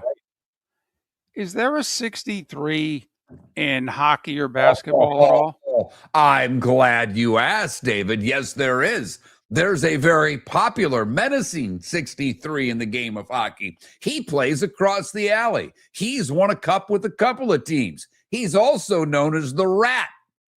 Brad Marchand wears 63. I thought so. Uh-huh. I thought so. I looked up all the baseball players, and the good thing on baseball, I get this from baseballreference.com. I don't mess around. I make sure I get this right. And I can go right down the list, and it has how many years they played. Okay. And so I just skip. I laugh because there's a bunch of 63s in baseball that were there for 1 year, 2 years. That means that was their spring training number. They got called up and stuck with it. I mean, that's basically what I look. Because 63, David, you know who wears number 63 in baseball? The guy jogging the warning track during a spring training game. Yep. Unless, of course, it's the Yankees because they've retired so many damn numbers that everybody now who plays for them seemingly has to start in the 30s and work their way up. So 63 days away from the start of the NFL season, giving you some of the best 63s to ever play. Marchand is going to be the best 63 to ever play hockey. I think that may go without, that's going to go without saying. So, I mean, he's a Hall of Famer. Yeah. He's a Hall of Famer. And yes, he is. He drives me nuts. Not as much now as when he did in Beantown, but you want him on your team. You definitely want him on your team. So there's a little, I got an Oiler in, I got a Charger in from San Diego days. I feel pretty good about that. No, you do. Okay, because your love affair, it wasn't a honeymoon. Okay, your flat out love affair with the San Diego Chargers goes back to the Jefferson days. Joyner, Jefferson, Fouts, Winslow. Chuck Muncy with glasses running the ball. Fumbling too. Yes. Don Coryell licking his fingers constantly like the late George Allen. Okay. For whatever reason, George Allen, it brings back childhood. My dad, because the Washington Redskins were always on television. Yes. George Allen was always on television, and he'd be licking his fingers, and for whatever reason, it would set my father off. He would start screaming at him on the television. He hated him. I never really liked him, but I never hated him the way my dad did. Miller and Moulton, Seth Everett, 30 minutes. Go! This summer, there's only one place to experience the roar of the World Cup at the British Open Pub in Bonita Springs, your World Cup headquarters, where the team is bringing every match live, full sound on every TV across the patio with daily food and drink specials from the opening match on June 11th through the final on July 19th. Catch the electric atmosphere for every England and USA match and all the matches in between at the British Open Pub, Bonita Springs, at the shops of Pelican Landing, where the World Cup comes Your alive. roof is your home's first line of defense. At Pelican Roofing of Florida, Ronnie John and their team bring years of experience to protect what matters most, your family and your business. From residential repairs to large-scale commercial roofing, we deliver honest work, fair pricing, and quality you can trust. An upgrade on your roof can lower your insurance costs. Don't wait for a leak to turn into a disaster. Call the experts at Pelican Roofing today. 1-866-9-PELICAN. That's 1-866-9-PELICAN. Online at pelicanroofingcompany.com. CCC 1332512. Floormeisters just doesn't sell Cortec and carpet. They also sell a lot of wood. And what better time than now to stop in and see the nice folks at Floormeisters for some new hardwood for your home. With white oak wood starting at $4.99 a square foot, that makes it affordable for everyone. With 10 colors to choose from, they have a color for everyone. So stop in. 6281 Naples Boulevard, right next to Costco, or go to the web. It's floormeisters.com. Floormeisters.com. Floormeisters, just keeping it real. Mark Miller for Sleep Treatment Direct. They are helping me with sleep apnea. And by helping me, I mean curing me. No more CPAP machine. No more snoring. No more tossing. No more waking up exhausted. Their expert team got me the right treatment, fast and hassle-free. If you want to feel energized and get rid of your snoring, call Sleep Treatment Direct today. 444-1741. That's 239-444-1741. Sleep Treatment Direct. Sleep safe and sound. This is Miller and Moulton.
Tim, I actually saw Doug Van Horn play in person a couple times.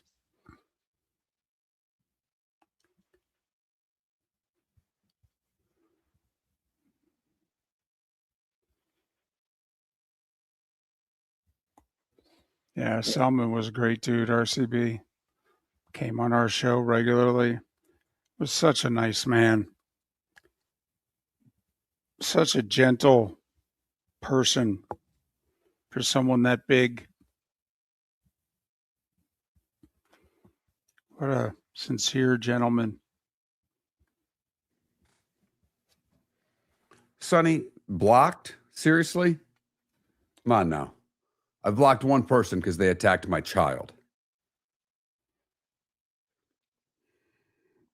You're actually the one that have screamed at us and said, I'm not coming back. So you've blocked us and then rescinded your own block.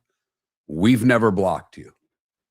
And to say something like that is not fair to us.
You're listening to Miller and Moulton. And now, here's Mark Miller and David Moulton. 22 minutes till the top of the hour when Seth Everett will join us for his weekly visit here on Miller and Moulton. MillerandMoulton.com. Miller_Moulton on X. Magic numbers till the start of the football seasons are 52 and 63. 7 weeks Saturday, the college football season kicks off. 9 weeks tonight, the Seahawks host the Patriots to get the NFL season underway. No soccer today and tonight. It's a rest day. Quarterfinals begin tomorrow. One on Thursday, one on Friday, two on Saturday. By the way, the quarterfinals on Thursday and Friday, not in prime time. I think one of them's at 4 and one of them's at 3. And the Saturday doubleheader, I believe, is like 5 o'clock and 9 o'clock. So I do find some of the locations for the quarterfinals interesting. Boston, LA, Miami, Kansas City. I know the finals in Jersey, but not sure where the semis are. Interesting how? Because there are quote unquote bigger cities that host more soccer that, like, I'm surprised Boston's one of the 4. Put it Okay. that way. Okay. In a way, I totally understand Kansas City, and I'm actually glad they got it. It's a great soccer city. Some of the highest ratings, best support, men's and women's soccer in this country. Right. That's why I didn't know where you were going. Like Kansas City's right. Very deserving. I mean, in terms of support, you could argue the Columbus, Ohio's, and Kansas Cities of this country could deserve, if it was just about the United States, they'd host at least a semi, if not one of them hosting the final.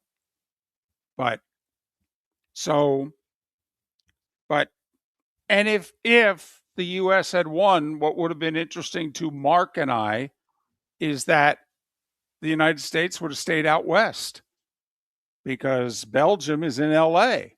to take on Spain. I mean, it was remarkable how that worked out. And yet, obviously, didn't matter. I mean, the ratings were obscene.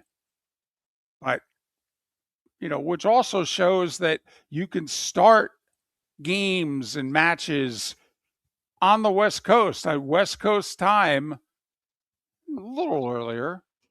Okay. And if it's entertaining enough to us, we'll watch. Might not be happy about it the next day, but we'll watch. Yeah, I mean, they were 9 o'clock. That's late. I mean, but it's not obnoxiously late. Right. And they're 2 hours. I mean, this sport does have one great advantage to it.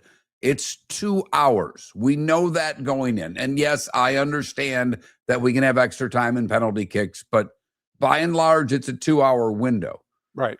For the record, Dallas and Atlanta are the semifinal sites, and those games are also middle of the day. They're 3:00 both days, Tuesday and Wednesday, for the semifinals, for what it's worth. So that's peculiar to me. Well, I think that's not, why. That's so that Europe can watch the games. Right. They're planning in advance. But they want a worldwide audience. It is the World Cup. So they're doing what they can so the games are on live for as many people as is humanly possible. Right. So that's how it will go for the soccer going forward. Our last segment there, or 2 segments ago, drew a lot of texts from people talking about the popularity of sports.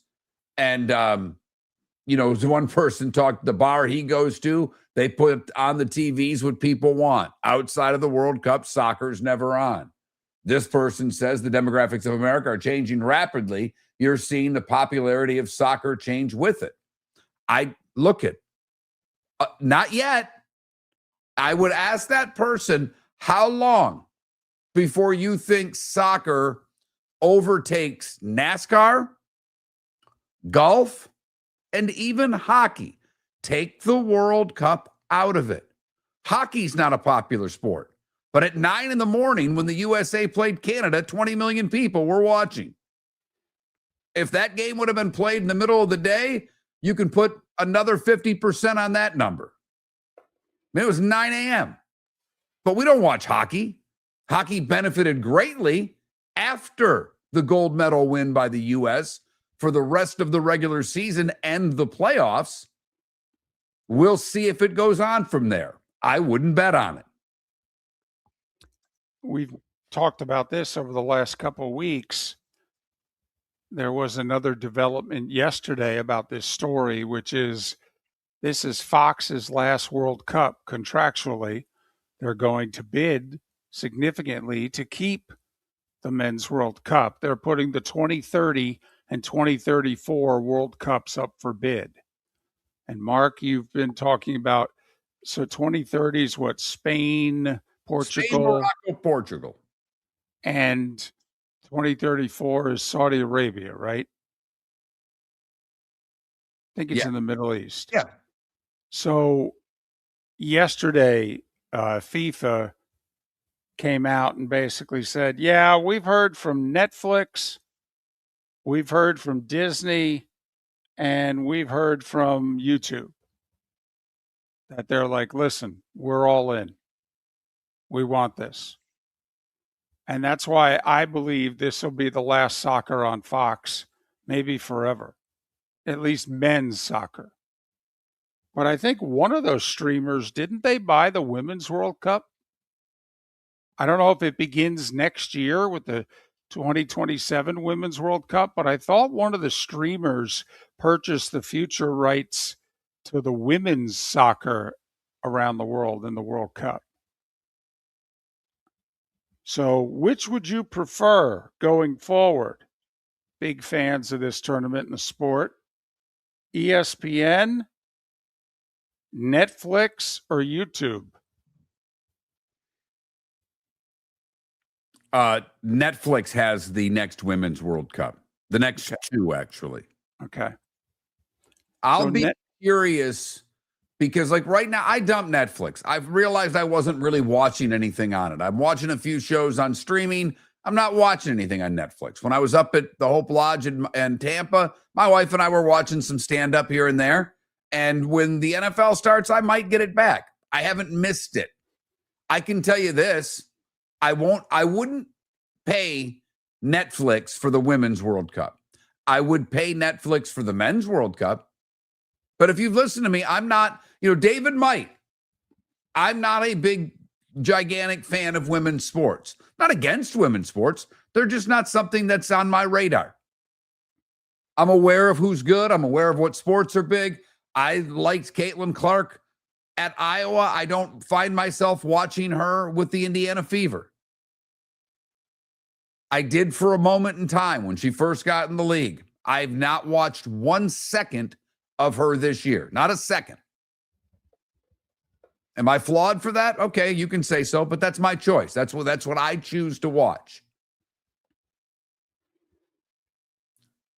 But I'm not paying Netflix $20 a month next summer for Women's World Cup.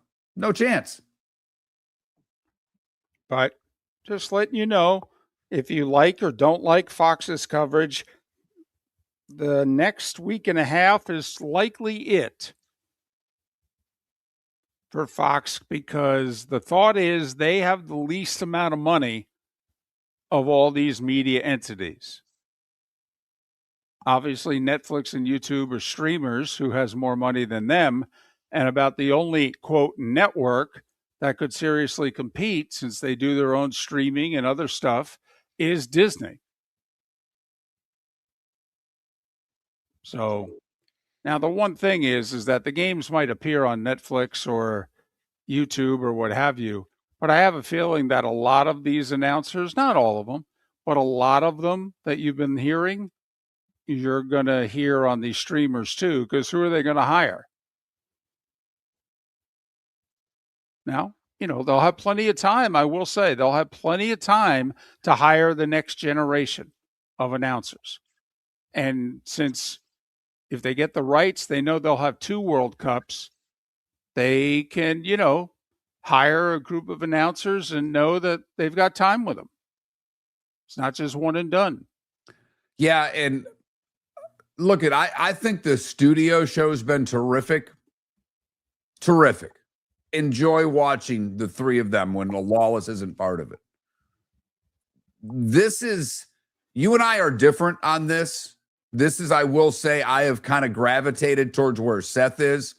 I don't care what network it's on, but as far as a streaming service to pay for, the Women's World Cup, it's something I wouldn't do, but the men's, I probably will, but I just want to watch the games. What'll be interesting is, which games will be watched, because there are simultaneous games going on in a lot of these World Cups. Netflix is really easy, but going back and forth is a pain in the butt. That's to me the thing Netflix has got to fix. They've got to figure out a way to go from game to game, to multi-view the games. People with YouTube TV, and I think a lot of the cable things have it now, but that multi-view that's come into play has changed the way that people watch. We've all got monster TVs now. We have the ability to watch 2 games at once.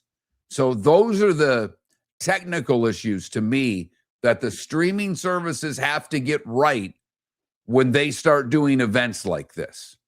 You couldn't do it on Peacock for the Olympics. You had to exit out, find the next one, and it was a bit of a pain. So that, from a watching standpoint, I don't really care who the announcers are, so to speak. I need the easeability of watching it. That's more important to me than who's doing it. I wonder if by 2030 that Netflix and other streamers, someone will have figured out the technology to make the whole multi-viewing possible, or so much easier / quicker. I think so. That to me is the next hurdle that the streamers have to cross. So how easy is it for me to watch? That will be the difference when it comes to the streaming part of this. And that's whether it's the NFL, when college football or college basketball or whatever it is that I like that goes on there. Because I do a lot of hockey on ESPN Plus. So these are the next issues for the streaming world to get right. Miller and Moulton. Seth Everett coming up top of the hour. Probably missed out on a poll question today. I could still put one up, David, because it's National Video Game Day. And, do you still play video games? Did you play video games? Or like you, David, you were never a video game guy. Was never your thing. Nope. You read. Smart move. Wish I could get more people. Wish I could get my daughter to read instead of playing Roadblocks. It would be advantageous. One of the advantages of not having a lot of money growing up.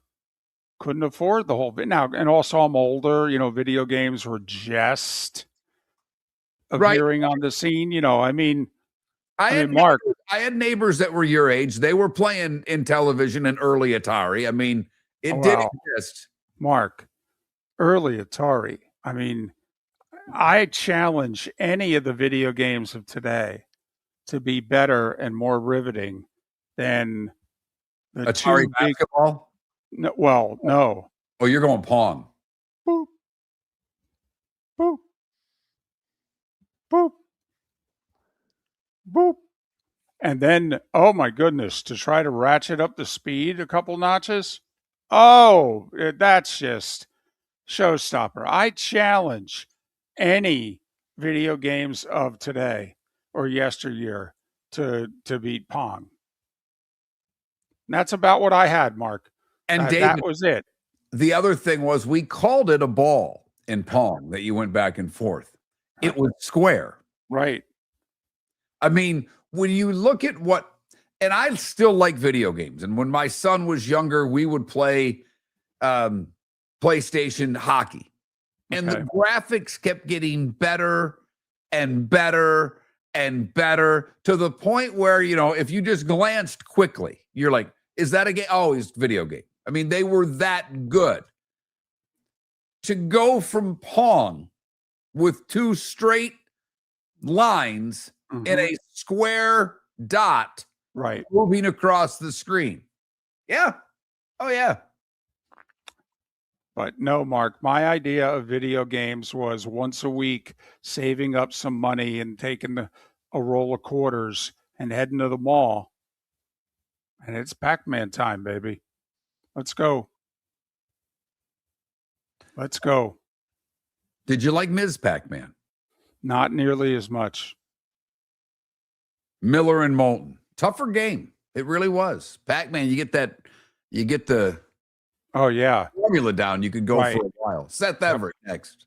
If you're a business who targets men, please know there is no better and more economical way to reach your target audience than us at Miller and Moulton. So let us help you make money. You can reach out to Mark at that Mark Miller or me at the David Moulton on X or text us at 21,000. We have a proven product, a good reputation, and lots of quality segments that we can attach your company's name to. Miller and Moulton, we're like that old pizza box. You've had the rest. Now try the best. Miller and Moulton, millerandmoulton.com. Mark Miller for Sleep Treatment Direct. They are helping me with sleep apnea. And by helping me, I mean curing me. No more CPAP machine. No more snoring. No more tossing. No more waking up exhausted. Their expert team got me the right treatment fast and hassle-free. If you want to feel energized and get rid of your snoring, call Sleep Treatment Direct today. 444-1741. That's 239-444-1741. Sleep Treatment Direct. Sleep safe and sound. Floor Meisters just doesn't sell Cortec and carpet. They also sell a lot of wood. And what better time than now to stop in and see the nice folks at Floor Meisters for some new hardwood for your home. With white oak wood starting at $4.99 a square foot, that makes it affordable for everyone. With 10 colors to choose from, they have a color for everyone. So stop in. 6281 Naples Boulevard, right next to Costco, or go to the web. It's floormeisters.com. Floormeisters.com. Floor Meisters, just keeping it real. Your roof is your home's first line of defense. At Pelican Roofing of Florida, Ronnie John and their team bring years of experience to protect what matters most, your family and your business. From residential repairs to large-scale commercial roofing, we deliver honest work, fair pricing, and quality you can trust. An upgrade on your roof can lower your insurance costs. Don't wait for a leak to turn into a disaster. Call the experts at Pelican Roofing today. 1-866-9-PELICAN. That's 1-866-9-PELICAN. Online at pelicanroofingcompany.com. CCC 1332512. Cape Coral Police Department is growing and they want you to be a part of it. They're hiring new officers. Starting pay is between $74,000 and $90,000 depending on your experience. And with a $10,000 hiring bonus, you could be making $100,000. Enjoy paid holidays, off-duty details, plenty of OT opportunities. They're also hiring dispatchers and professional staff. So go to capecops.com. capecops.com. Be brave, be best, be Cape. Go!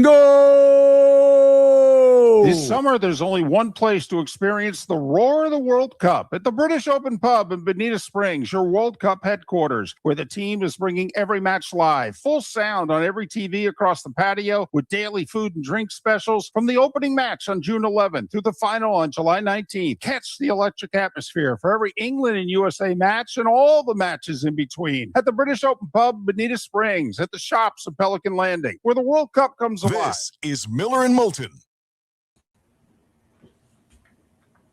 good morning, Seth. Nice. That's hysterical. You didn't change into that Here and Talk video game, did you? Okay. I did. I had a different shirt on, and I heard you talking about it, and I go, wait, what do I have that's from Intellivision? And I ran and got it. Someone posted on X, an old friend of mine, that he found in a drawer the Mattel like football, handheld video game, early. Beep, beep, beep. I mean, that's one beep if you were down, two beeps if you lost the ball, basically. Yep. There was a baseball one that was like the shape of a diamond that I had that I absolutely loved. Nice. Like the guy, because you could play it with, it was the first 2-player game because there was little pitch. I kind of remember that, and there were like two little, like you back. could put your fingers in the two sides, like by the front. Yep, I remember. Yep. I don't know if I had that, or my friend had it, but I definitely saw it. I'm a video game nut. I am too. I still play NHL, and I'll get the new one. It's funny. It was because my son just got the new college football. He's here right now, and he moved to the Xbox because all his buddies had Xbox. It looks great. The new college football one looks amazing. Yeah, they love. I mean, they all get bad teams and play the dynasty mode, whatever. But obviously now, I mean, the fact that you can hook up online and you can talk to the guy in another house, that takes the whole thing to another level. That's how I met. 30 years ago, that's how I met the Denver Broncos players. When I was a beat reporter for the Denver Broncos, they were playing Madden football. Right. Oh, I remember when guys were bringing hockey on the road, my late years and doing play-by-play in the ECHL. Guys were bringing video games on the road. Yep. And like video games can be all kinds of different things because I play Microsoft has a solitaire game and they have a daily challenge and I do it every day. Oh, I play a couple stupid video games on my phone. I'm not gonna lie. Every day, while I'm doing whatever I'm doing.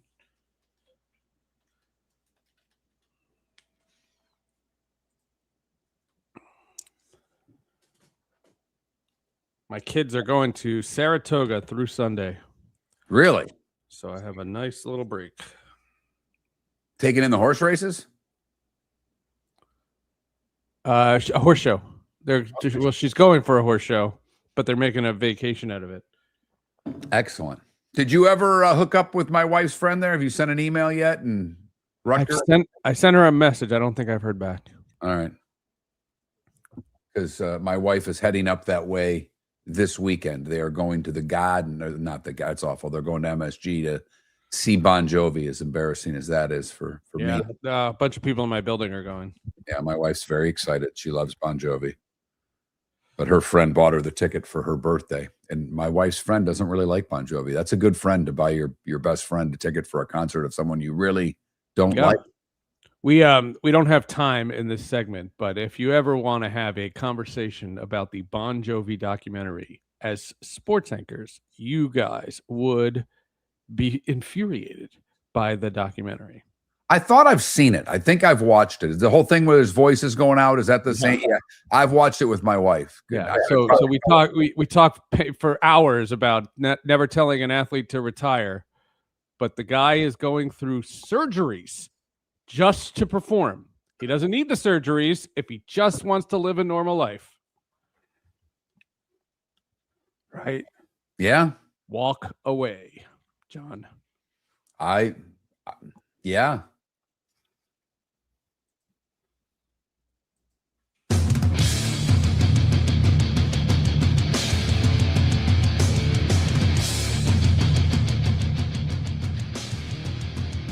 You're listening to Miller and Moulton, coming at you from the Floor Meister Studios. Floor Meisters, keeping it real.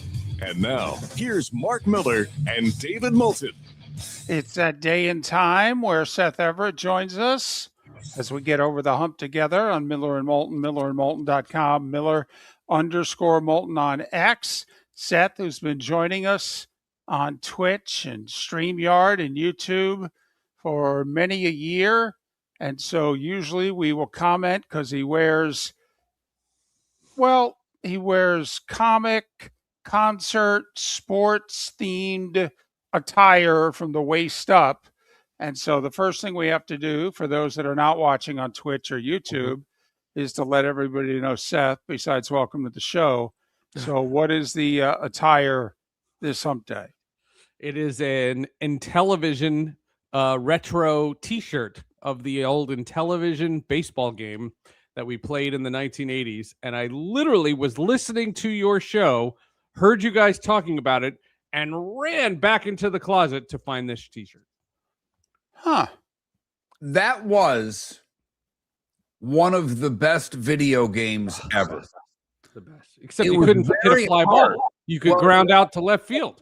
Right. It was very hard. I mean, it was because we went from Atari, which was the most pedestrian game ever. I mean, the graphics were awful. Boop. Well, I'm talking the sports games, but the Atari basketball, they were terrible. And then all of a sudden, Intellivision came out, and you had to slide a piece of whatever metal underneath the controller for each sport Overlays. Overlays. Thank you. And it was hard. I mean, it took a week just to figure out how to play the damn game, let alone play it well. Well, and you couldn't play against the computer, so you had to play against a friend. So it was forced socialization. It was absolute. I used to get my little sister to play with me just so I could play at night. I'm sure she was happy. We began the show. I asked Mark how's family week going because his son's in town. It's summer, so daughter's not at a camp. She's home. So they're playing a bunch of games and cards and what have you. And we started the show by Mark talking about they had a family game of Risk yesterday. So I am curious, what took less time, a game of Risk or playing this? Well, playing Intellivision, but it was long. Yeah, right. The football game was really long. Like the football game, you played forever. And you had to see it through. You had to, and when you won, it did nothing. Like there wasn't any big celebration or anything. Like it was just it was in real time. You went back to the locker room and took a shower. It took But yeah, no, video games are fantastic. I was telling Mark offline, I still play the EA Sports hockey game. I'll play it before I go to bed. I'll play it first thing in the morning, like before I have to start, working on something. I'll play it. Yes, and I probably get the new one every 2 or 3 years. So I think the last one I have is NHL 24, so I'll probably get 27. With your newfound soccer fandom, and for those that don't know, Seth really became a soccer fan post-COVID. 6 years. This is my 6 years. Right. So just curious, you dive into the soccer video world? I have in 21 and 22. That was mostly during COVID. That was a great way to learn the players. You could learn the players on the other team. So I bought the FIFA game. It was then the FIFA game. The EA Sports has disassociated with FIFA because they're FIFA, and they because they're but that video game. I had that game, and I would play as Arsenal. So you would play the Arsenal schedule. And you would learn the team, like you would learn the other players. So, and watching this, this thing, everybody's from Bundesliga or La Liga or Serie A or any of these crazy leagues, plus the Premier League. And, for example, the Norway team, everybody knows about Erling Haaland and Martin Odegaard, who's the Arsenal captain. But the other players, I know them all because I've watched now for 6 years. I'm curious, Seth, because I believe Belgium had some Arsenal players on it. Is that correct? Leo Trossard, who is about to be a former Arsenal player, but it's not official until the World Cup is over. Okay. But yes, So Leo with that Trossard, being my fellow premature gray guy. I'm guessing you were rooting for the U.S., but wanted him to do well. Is that how that went in that game? Or were you just rooting for your Arsenal guy? Sorry, I'm having trouble with the connection. Can't hear you guys.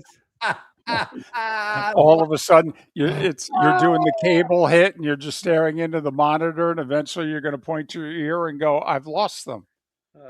Okay, and we'll be the anchors. Well, we've apparently lost contact with Seth. We'll try to reconnect. I heard a podcast with Rebecca Lowe, someone who I respect a great deal, and she said that the whole Balogun thing took the mojo out of the U.S. and Belgium's a better team. You had to play your perfect game to beat Belgium, and they didn't. It's just forget the political part of it. FIFA is FIFA. They're just FIFA, and they're freaking terrible. FIFA is FIFA, so why should it be? Sorry.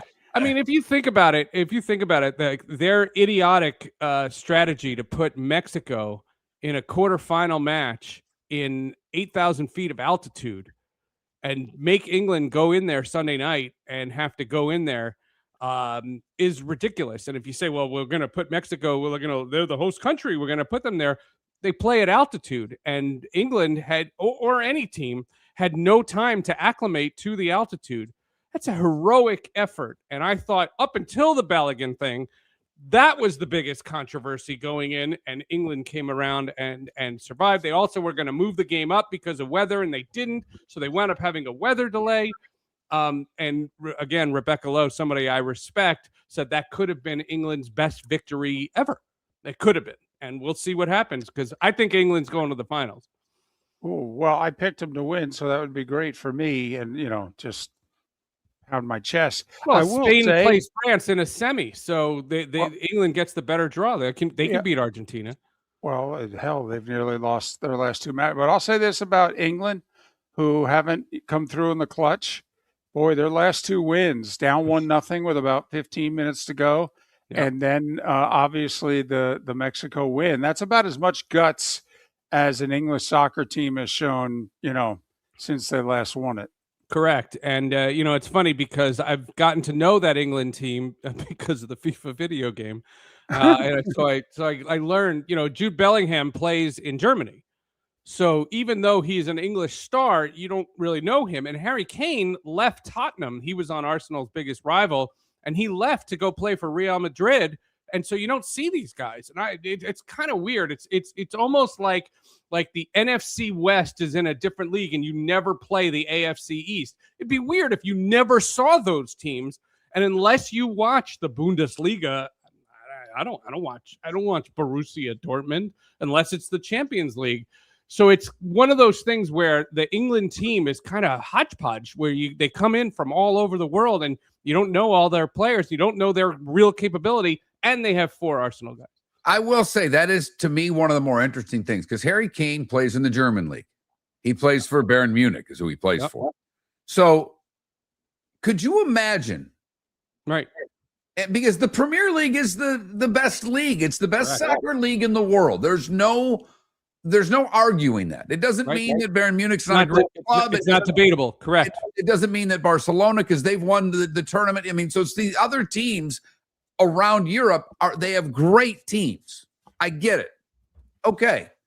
Could you imagine if Patrick Mahomes left the United States to go play in a lesser in the CFL? In the CFL, he voluntarily went to go to the CFL. Yeah, he left to go to play for the Toronto Argonauts. Right. Could you imagine the criticism he would get? Like, I'm guessing Harry Kane got some of that over there, but they still love him. Like, I can't imagine if there were a World Cup of them, and I know I'm just making this up, but baseball's not what it was. Football's our sport. So this is the equivalent of Patrick Mahomes playing in the CFL. People would go nuts. Well, when he did it, when he made the move, he had been on Tottenham, and that's Arsenal's biggest rival. And the people, the Arsenal people that I knew in the group chats and all the people that were teaching me about the sport, they were thrilled to get him out of the league. They were absolutely thrilled. You know, Tottenham almost got relegated this year, and there was a big debate on whether or not it's good to have your biggest rival sent down to the minors, which I thought was a great thing. And so the idea of Harry Kane and the nickname that I was told of Harry Kane before this World Cup was Harry effing Kane. And now he's suddenly become the wonderkind. Like he's been great, and he has been spectacular. As good as Mbappe's been, and as good as Haaland's been, he's been just as great. One other thing about Mbappe, he played for PSG. He doesn't play for them anymore, but PSG is the French team, Paris Saint-Germain. They're in the French league, and they dominate. And the reason they dominate is because the league is crap. So the French league is not that great. The French league is still better than MLS, but it's not great compared to all the German, the Spain, the Italy, the Premier League, and all these leagues. And PSG just wipes the floor with everybody, and they win every year. What a boring league to watch. But doesn't Bayern Munich do the same thing in the German league? They dominate as well. Right? Similar. But Borussia Dortmund has Jude Bellingham, and so there's a little bit of a competition. All I'm saying is the Premier League is fun as heck. And what I predict from this World Cup is that the Premier League is going to be the benefactor of the increased soccer enthusiasm. And I think everyone by the end of this tournament is going to have a Premier League team, and that this fall is going to be a blast. Mark, thank goodness that I only follow Harry Kane when he plays for the English national team, because then all I have to do is go, Harry Kane, Harry Kane. Now imagine if I was following him, and I'd have to add, the middle. That would be tough. It's tough to do that with the accent. I want you to work on that off air. Sports with Friends, Hall of Justice. What do we got this week, Seth? Jay Billis, the great ESPN announcer, really fun guy, and I'm a huge fan of Jay Billis, and we talked a lot about, I know we're pressed for time, but when I fell in love with Jay Billis is during the ACC tournament, the day after Rudy Gobert tested positive for COVID, and the whole world was shutting down. The ACC was playing in Charlotte, North Carolina, and Jay Billis was the one guy to stand up to the ACC commissioners and challenge them and shut this play. And I went, this guy's ballsy. I was so impressed with Jay Billis, and I told him that. We had a great conversation. Sports with Friends. Seth Everett, Sports with Friends with Jay Billis, Seth_Everett on X. The Floormeisters just doesn't sell Cortec and carpet. They also sell a lot of wood. And what better time than now to stop in and see the nice folks at Floormeisters for some new hardwood for your home. With white oak wood starting at $4.99 a square foot, that makes it affordable for everyone. With 10 colors to choose from, they have a color for everyone. So stop in, 6281 Naples Boulevard, right next to Costco, or go to the web. It's floormeisters.com. Floormeisters.com. Floormeisters, just keeping it real. Your roof is your home's first line of defense. At Pelican Roofing of Florida, Ronnie John and their team bring years of experience to protect what matters most, your family and your business. From residential repairs to large-scale commercial roofing, we deliver honest work, fair pricing, and quality you can trust. An upgrade on your roof can lower your insurance costs. Don't wait for a leak to turn into a disaster. Call the experts at Pelican Roofing today. 1-866-9-PELICAN. That's 1-866-9-PELICAN. Online at pelicanroofingcompany.com. CCC 1332512. Cape Coral Police Department is growing, and they want you to be a part of it. They're hiring new officers. Starting pay is between $74,000 and $90,000, depending on your experience. And with a $10,000 hiring bonus, you could be making $100,000. Enjoy paid holidays, off-duty details, plenty of OT opportunities. They're also hiring dispatchers and professional staff. So go to capecops.com. capecops.com. Be brave, be best, be Cape. Mark Miller for Sleep Treatment Direct. They are helping me with sleep apnea. And by helping me, I mean curing me. No more CPAP machine. No more snoring. No more tossing. No more waking up exhausted. Their expert team got me the right treatment, fast and hassle-free. If you want to feel energized and get rid of your snoring, call Sleep Treatment Direct today. 444-1741. That's 239-444-1741. Sleep Treatment Direct. Sleep safe. and sacks. This is Miller and Moulton.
Not very many because they don't get paid, RCB.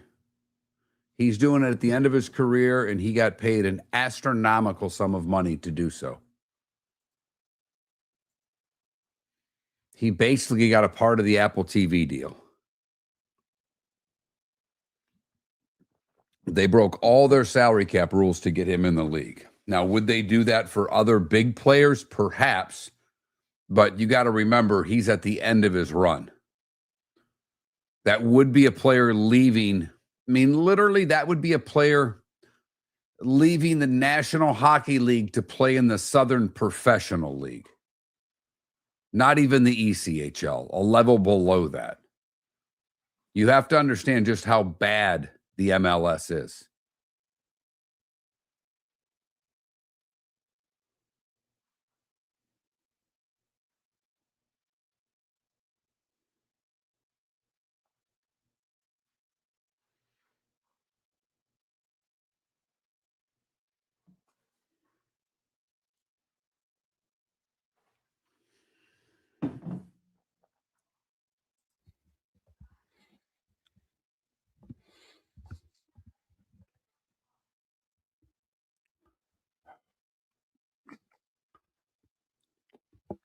RCB, if you actually want to get into soccer, Seth's right.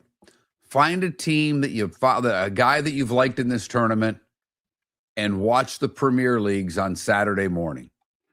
Watch a game or two. That's really the best way to take in this sport. That league plays a lot of offense. They like to score goals.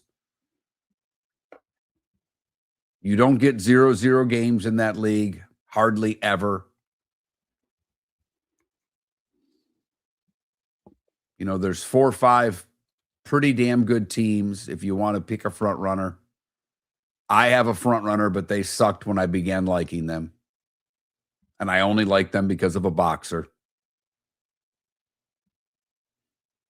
Ricky Hatton, Man City. That goes back 20 years. Or nearly.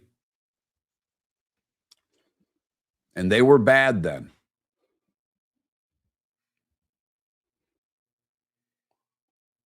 You thinking about it?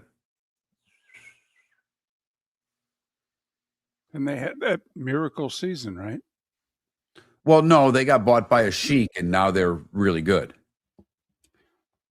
Did the Sheik own them when they... That's Leicester City. You're thinking of Leicester. Gotcha. My bad. And they've been relegated since, I believe. I'm almost 99% sure. So it's kind of like Dunk City. Leicester City would have been if Gonzaga would have won that game.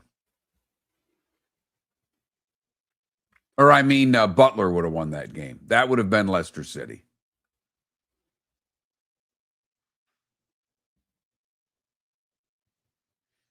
But yes, very Dunk City-esque.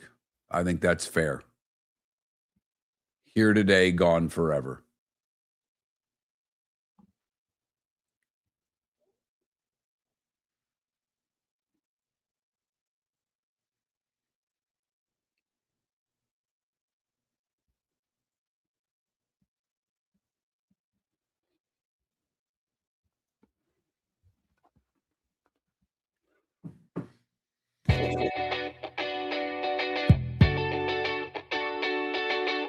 You're listening to Miller and Moulton.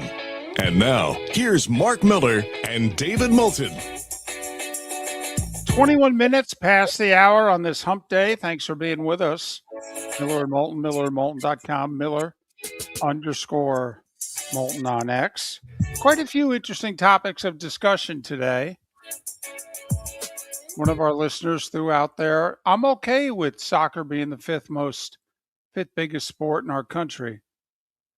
And it got us first mark, but then it got us to go, really? Are they really number 5? Because they can't be higher than that. I mean, the Big Four is what the Big Four is, and we don't include hockey in that. Football, college football, NBA, baseball. You want to even break basketball up into NBA college basketball. We could debate college basketball goes in there with golf and racing and soccer and NHL, and we start debating 5 through 8 and 9. Yeah, I think you have to separate. If we're going to separate college football, you have college basketball and the NBA are two completely different sports, two completely different audiences. Yes. College basketball is a much older audience, and NBA is a much younger audience. And the NBA is a big city audience, and college basketball, much like college football, is a smaller town.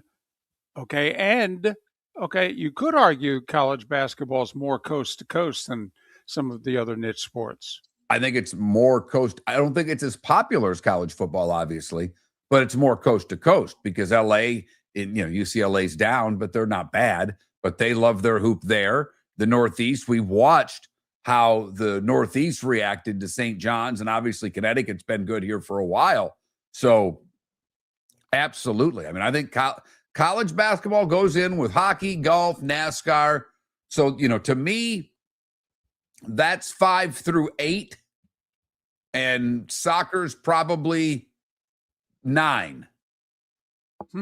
If that, WNBA or soccer in this country, what's more popular? From a fan standpoint, not from a playing standpoint, because obviously we've got a gazillion young kids playing soccer. Well, TV ratings, the WNBA would win. The soccer season's a lot longer than the WNBA season, though. 40-something games. And basically, they cram it into about 9 weeks. That'd be an interesting discussion, though, because a lot of people who denigrate the WNBA for various reasons would be surprised if we did the side-by-side, Mark, the tail of the tape. I think would be surprised by some of the WNBA figures. Right. And look but the hockey numbers are really comparable to the WNBA from a TV standpoint. When you add attendance into it, the NHL is playing in big boy arenas and selling them out. Right. The WNBA plays in big boy arenas when Caitlin Clark comes to town. Correct. Otherwise, they don't. But we had a healthy debate earlier in the show. It was too late to challenge Seth on it because I don't think he's right. Now, I do think the soccer the person who's been enamored by the World Cup, by a player or two, may watch more Premier League. But I don't think that the average World Cup fan who got on board because of Team USA is going, well, I'm going to follow AC Milan because Pulisic's on that team, or I'm going to follow Man City because of this player, or Arsenal because of this player, or Chelsea because of this player. I don't think that's happening. I don't. I also think it hurts when Harry Kane doesn't play in that league, Messi doesn't play in that league, Ronaldo doesn't play in that league. Mo Salah's, and I don't know how politically that would draw people because he's tied with some people that he likes that we don't. But he's leaving Liverpool. He's done after this year. So, maybe Haaland would get people to his team. Okay. A lot of these guys don't play in that league. The guys who have been stars in this tournament. I can't believe, I know I said this a week or so ago. I am really stunned. To me, the biggest marketing blunder of this World Cup is the MLS and Apple TV not hitching their wagon to Messi and not being the biggest sponsor that they could have been allowed to purchase, and not being all over this World Cup, because obviously so many casual fans are tuning in who don't tune in. And, like you just pointed out, Mark, well, just about everybody who plays on even the U.S. team is not playing in the MLS. I mean, you got to hitch your wagon to one of these guys in this tournament to try to get them to then start watching you. And, they don't have an ad in this tournament. I mean, to not take advantage of the World Cup being in North America when you are the exclusive sponsor of the MLS, I think is stunning. I have no argument. I have nothing really to add. I really don't. And we've pointed out for a long time that the MLS is not a good league. But Messi plays in that league. Right? Is anybody watching the tournament that this man is having at 39 years old? By the way, I do love the fact that his numbers in the World Cup are similar to his numbers in the MLS, So, David, unless we come out and find that Fox wouldn't take their money, which, David, right, in this country, God, I love saying that. Don't ask me why. It's just such a great scene from that movie. But we take everybody's money for the most part. Right. Right. Remember our buddy, the former business guy at one of the places we worked, who said, listen, if Saddam Hussein could hit 35 homers and drive in 110 runs, he could play left field for my Yankees. I don't care. Obviously, this is about 20 years ago, but, the point being, well, we don't care. We want production. We'll pay for it, the whole deal. I'm shocked. I'm absolutely shocked. And there's got to be one player that was on the U.S. men's national team that plays in the MLS. There are a couple. Right. I mean, for them to not hitch their wagon to this tournament, to me is shocking. Well, first off, I wouldn't have hitched my wagon to any of the U.S. players. I would have hitched it to Messi. Well, totally. Would have been Messi, period. Showing him scoring goals in that pink Inter Miami jersey. Right. What the hell? So I'm with you, David. It is, as far as marketing blunders go, it's almost as bad as the Nashville Predators t-shirts that they wear in the community, which say Preds for kids. I'm not making that up, David. This is where you would have been in the back of the room going, can we just go with Go Preds? What's wrong with Go Preds? For kids. Kids, so actual t-shirt that the Nashville Predators players wear when doing community work. Yeah. Somebody should be fired for that. Tone deaf? Hello? Preds and kids should not be in the same sentence. Never mind a t-shirt. So that's but I will say, David, that's worse. But the MLS not spending a dime during the World Cup it's such a miss that you can't even make fun of it, David. No, you feel badly for them. And you're like, to me, by the way, this is one of those decisions we, talked about it for a minute and a half a few years ago, but the MLS took the money. Apple TV's offer was way more than anybody else's, but they took the money at the expense of exposure. I mean, other leagues have that decision to make too, Mark. Money or exposure? What's more important? World Cup has to make it coming up, and it looks like they're going to take the money from a streaming service. Miller and Moulton, millerandmoulton.com. No!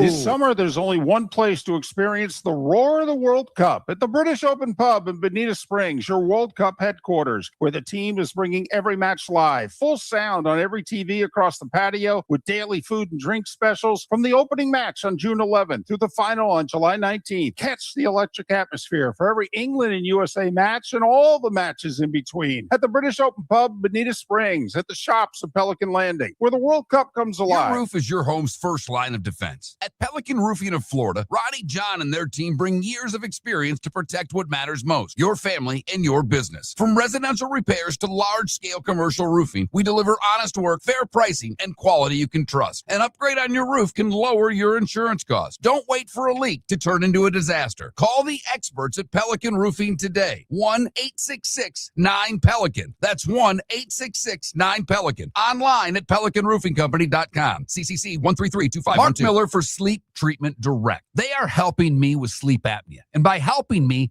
I mean curing me. No more CPAP machine. No more snoring. No more tossing. No more waking up exhausted. Their expert team got me the right treatment, fast and hassle-free. If you want to feel energized and get rid of your snoring, call Sleep Treatment Direct today.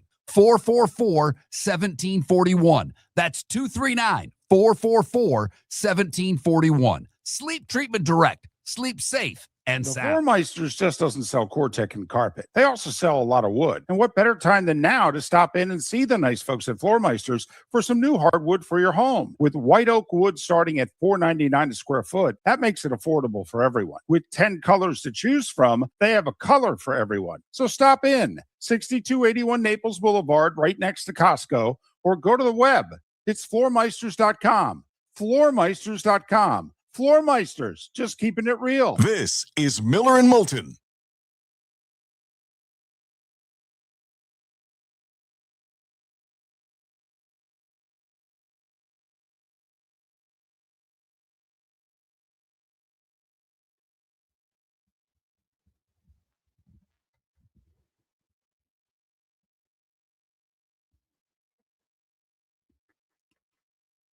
Okay, before I say anything, Big OC, is that meant as a joke? Did you just leave out the LOL, the smiley face, the laugh emoji? Or is that a serious comment?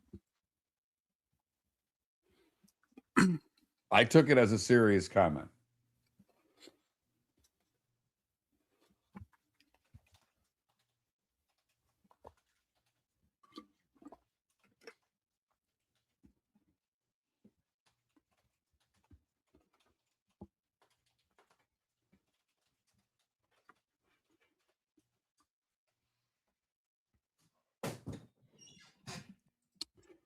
All right. But not promoting the MLS. You're right. He's in a lot of commercials, Big OC, but he's not, being shown as owner of Inter Miami. He's just being shown as Beckham because he's a soccer guy and we know who he is in this country. I'd challenge how many people actually know he's the owner of Miami. Okay, that was one of my 2 points. The second one is, so how many people watch for shots of an owner? I mean, how about Cowboy fans are watching the game so they can see the Jerry Jones cutaways? And Speaking of the Cowboys, I'm sure it's a bit of a joke, but the TikTok, YouTube shorts of the wife trolling her cowboy husband are so funny. There's one, David, where she's behind the TV. Where do the cords go? And he's like, what are you doing? Well, where do the cords go on here? And it just kind of keeps up for a bit. And he says, we stream the games. We've got stream and we get the games that way. What are you doing? We don't have cable. He goes, well, you said the Cowboys are going to win the Super Bowl this year, so I thought I'd plug the VCR in. I mean, and they're one after another. They are so good. She did a Myles Garrett one. You were telling everybody Myles Garrett was going to get traded here. Why would he go from Cleveland in the AFC to the Cleveland of the NFC? whoa. Oh, no, they're outstanding. She's funny. And, I mean, She bought the Old Spice. She walks in the bathroom and he's, asked if he was, you smell good. Did you change? And she bought the Old Spice with Saquon on the cover. I mean, they're a little made up, but damn it, I don't care. They're funny. Funny is funny.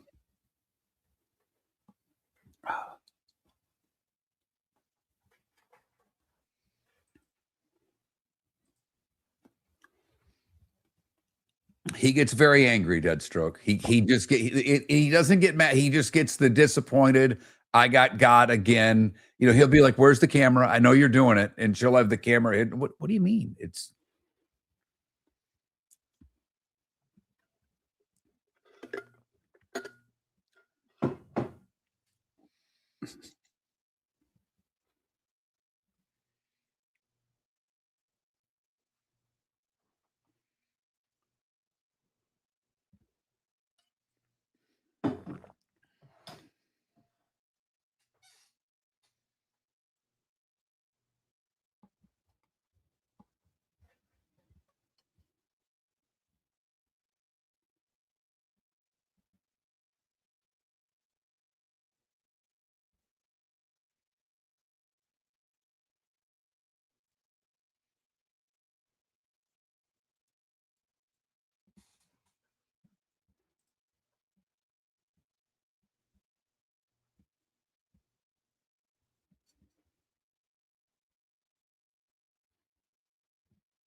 I picked England before it began. Mark, I who picked did the you have? Netherlands. Oh no, my team's already out. I wasn't going to pick France. I picked the Netherlands.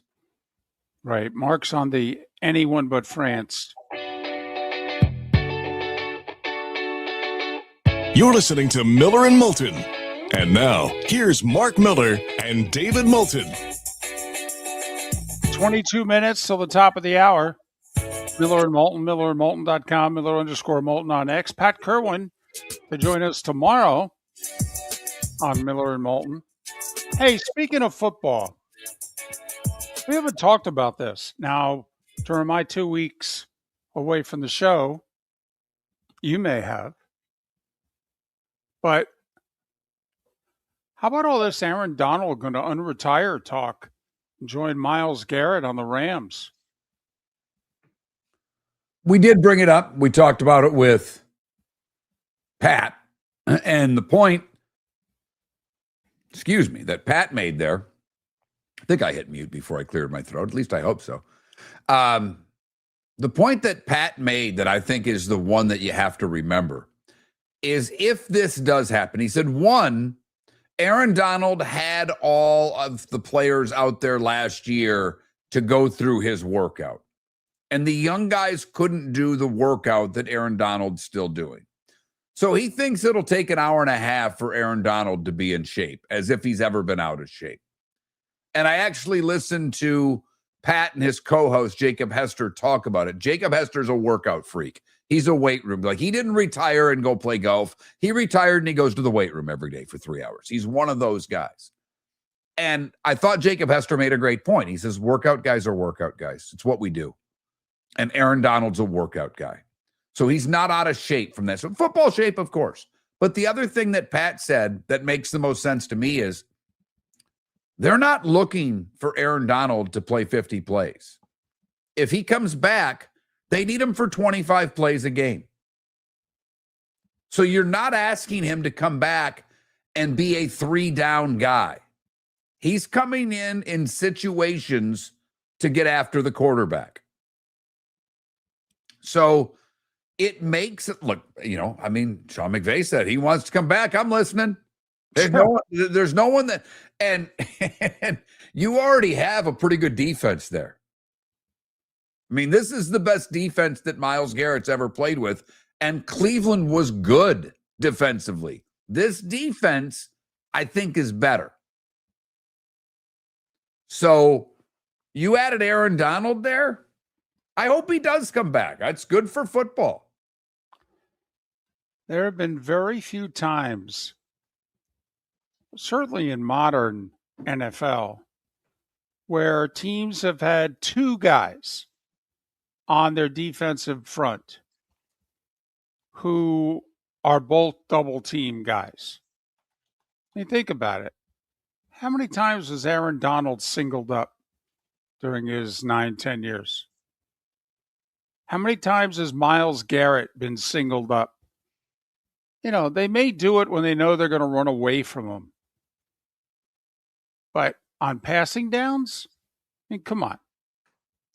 And so to all of a sudden to have a team that literally can put two guys out in a passing situation and they have two pass rushers that you're looking at the chalkboard and going, well, we really should double team both. How the hell are we going to do that? And if so, how many guys are we sending out? You know, they don't do a lot of max protection anymore. Instead, they'll just send out an extra receiver and try to beat you that way with a quick release. I mean, that would be fascinating to me. I would love to see how teams. And also, I wonder, is Donald going to come back right away? Because doesn't need to. What? Doesn't need to. Well, that was going to say, because there's a scheduling quirk this year in which the Seahawks and Rams play, I believe, 2 of the last 3 weeks of the season. That they go 15 weeks and they don't play each other. And then I believe they play each other in weeks 16 and 18. So if you're Donald, are you just going to sit out 6-8 weeks? Be like, I'll show up for the games that's going to decide who's hosting the NFC title game. Well, and I like that story, but there's one that I saw that happened a couple of days ago that it's not a team that I root for. I don't necessarily root against them, but deep down, I'm from Michigan. So I don't have fondness because I did not become a Lions fan because all of these teams pounded the team in my area in my youth, that entire division. So I don't root for the Vikings, I don't root for the Packers, and I don't root for the Bears. But I'm enjoying the hell out of what the White Sox are doing right now. I am. To go from as bad as they were to leading the division. And there is a force that you could somewhat attribute this to. And as a Catholic, or at least sort of Catholic, this Pope guy, not only is he from Chicago, but he's a White Sox fan. Yes, he is. And I don't know if you're aware, but he's a bit of a sports fan as well. And being a Chicago native, Caleb Williams is aware of where the Pope is from. And Caleb Williams had a foundation event and sent an autographed jersey to the Pope. He even went Latin on the jersey he autographed, where he went AMDG, which is Ad Mortium Dei Gloriam, Latin phrase that translates to for the greater glory of God, and had the ambassador to the Vatican present the Pope with a Caleb Williams jersey. That's a good move. That can't hurt, David. No. I mean, look it. Is it going to help? I have no idea. But you can't convince me that that's a bad move. And from a PR standpoint, in Chicago? In that city? My goodness. I mean, hell, there are people who joked, but they were only half joking, that the reason that the Bears, took Mitch Trubisky over Deshaun Watson is because his last name was Trubisky. The hell with the tape.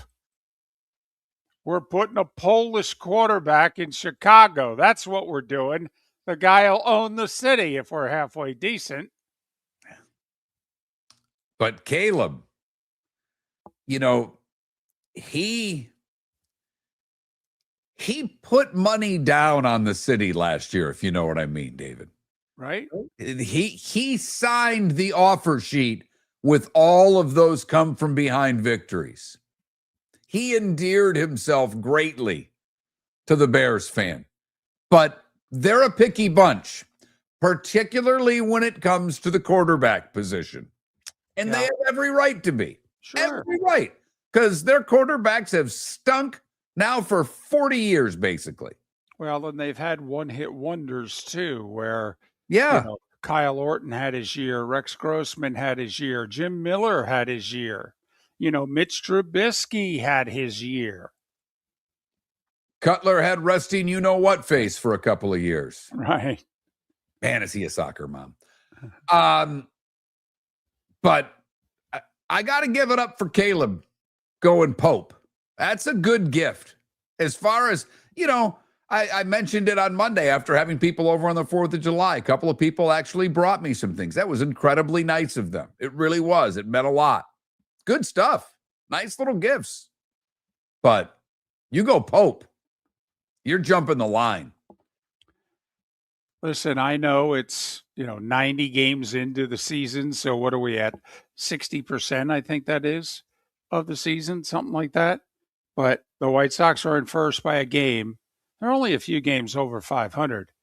But this is a franchise that the last 3 years, they've lost 100 or more games each year. They've averaged 108 losses a season for the last 3 years. And now they're in first place, days away from the All-Star break. I don't know. The Bears had the year they had last year. The White Sox are having the year they're having. Maybe this, this Pope thing is, are the Blackhawks next? The Bulls? I mean, maybe there's a connection here.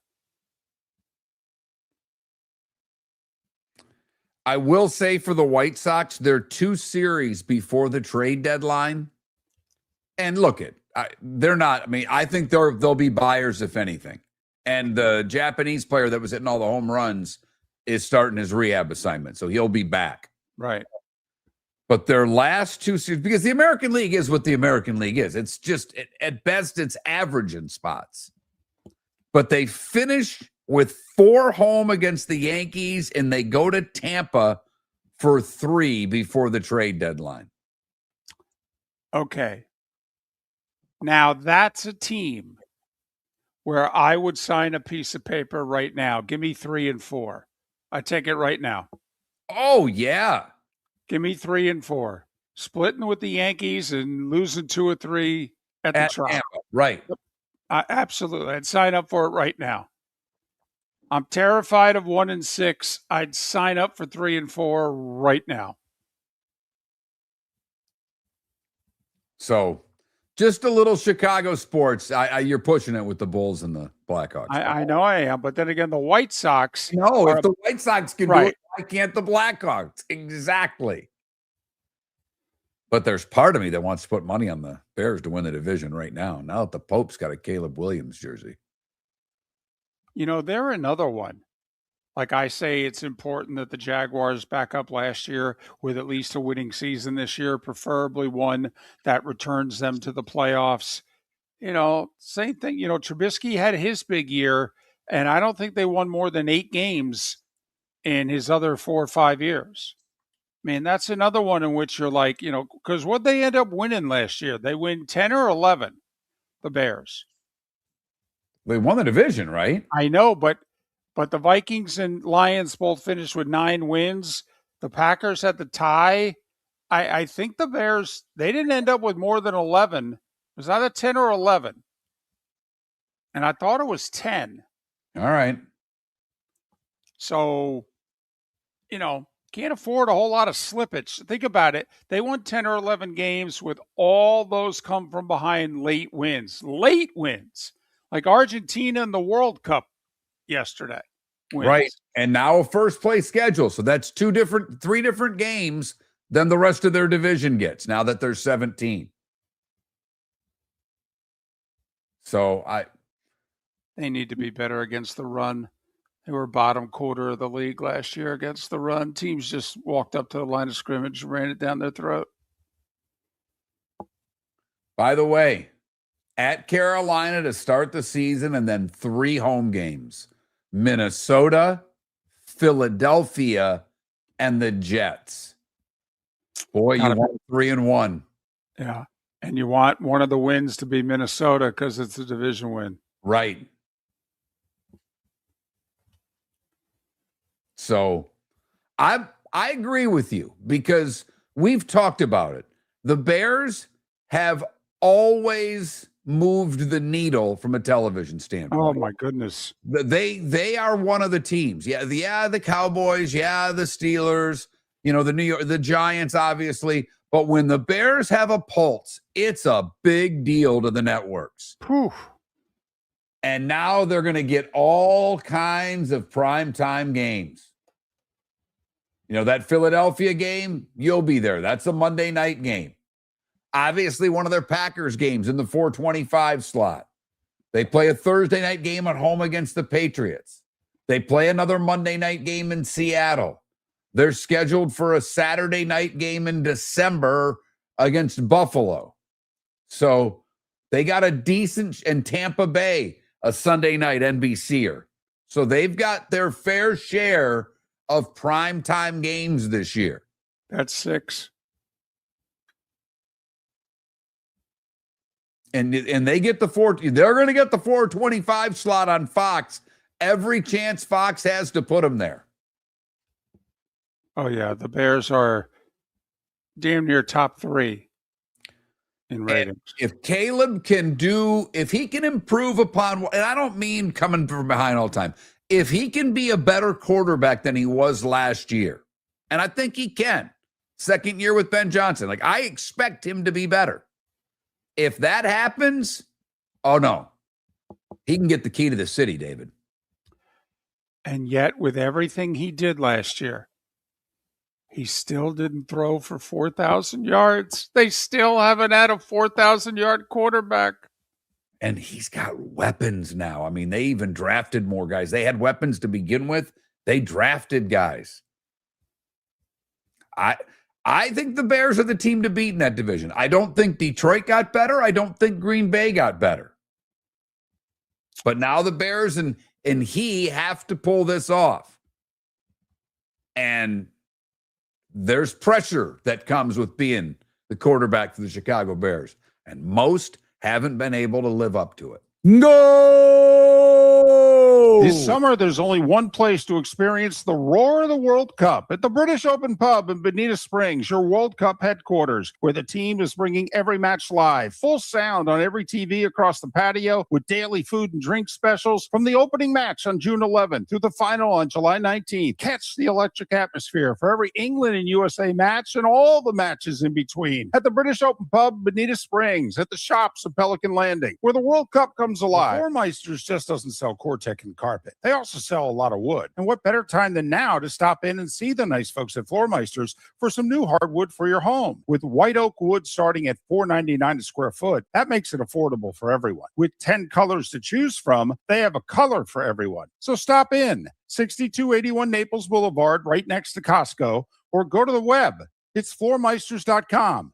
Floormeisters.com. Floormeisters, just keeping it real. Your roof is your home's first line of defense. At Pelican Roofing of Florida, Ronnie John and their team bring years of experience to protect what matters most, your family and your business. From residential repairs to large-scale commercial roofing, we deliver honest work, fair pricing, and quality you can trust. An upgrade on your roof can lower your insurance costs. Don't wait for a leak to turn into a disaster. Call the experts at Pelican Roofing today. 1-866-9-PELICAN. That's 1-866-9-PELICAN. Online at PelicanRoofingCompany.com. CCC 1332512. Cape Coral Police Department is growing, and they want you to be a part of it. They're hiring new officers. Starting pay is between $74,000 and $90,000, depending on your experience. And with a $10,000 hiring bonus, you could be making $100,000. Enjoy paid holidays, off-duty details, plenty of OT opportunities. They're also hiring dispatchers and professional staff. So go to CapeCops.com. CapeCops.com. Be brave, be best, Be Cape. Mark Miller for Sleep Treatment Direct. They are helping me with sleep apnea. And by helping me, I mean curing me. No more CPAP machine. No more snoring. No more tossing. No more waking up exhausted. Their expert team got me the right treatment, fast and hassle-free. If you want to feel energized and get rid of your snoring, call Sleep Treatment Direct today. 444-1741. That's 239-444-1741. Sleep Treatment Direct. Sleep safe and sound. If you're a business who targets men, please know there is no better and more economical way to reach your target audience than us at Miller and Moulton. So let us help you make money. You can reach out to Mark at that Mark Miller or me at the David Moulton on X, or text us at 21,000. We have a proven product, a good reputation, and lots of quality segments that we can attach your company's name to. Miller and Moulton, we're like that old pizza box. You've had the rest. Now try the best. Miller and Moulton, millerandmoulton.com. This is Miller and Moulton.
I definitely think, Deadstroke, if I was young,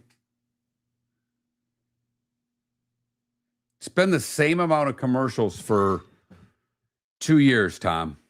And we got to pay. I mean, we own our own show. So I apologize if you don't like it, but I don't know what to tell you, bro.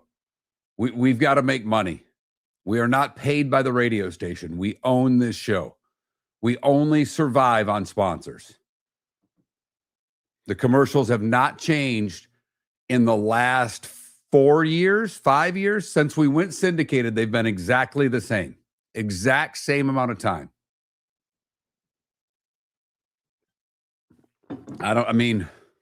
Tom, I apologize, but I'll shorten them if you want to spend 3 times the amount of money as the other sponsors.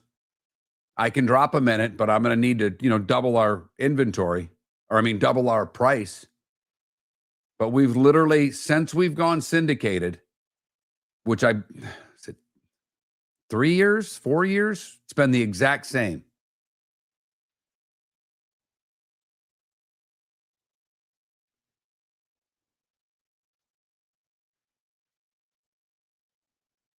What?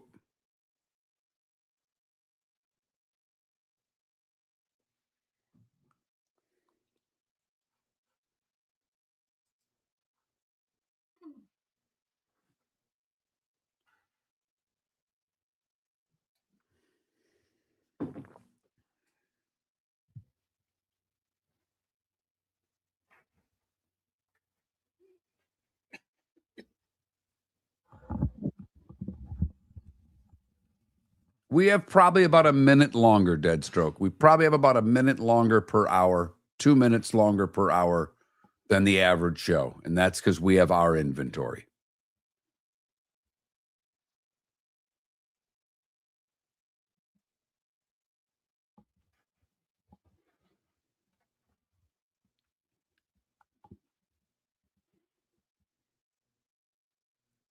And Tom, if we don't get some new sponsors pretty soon, don't worry. The show will go away.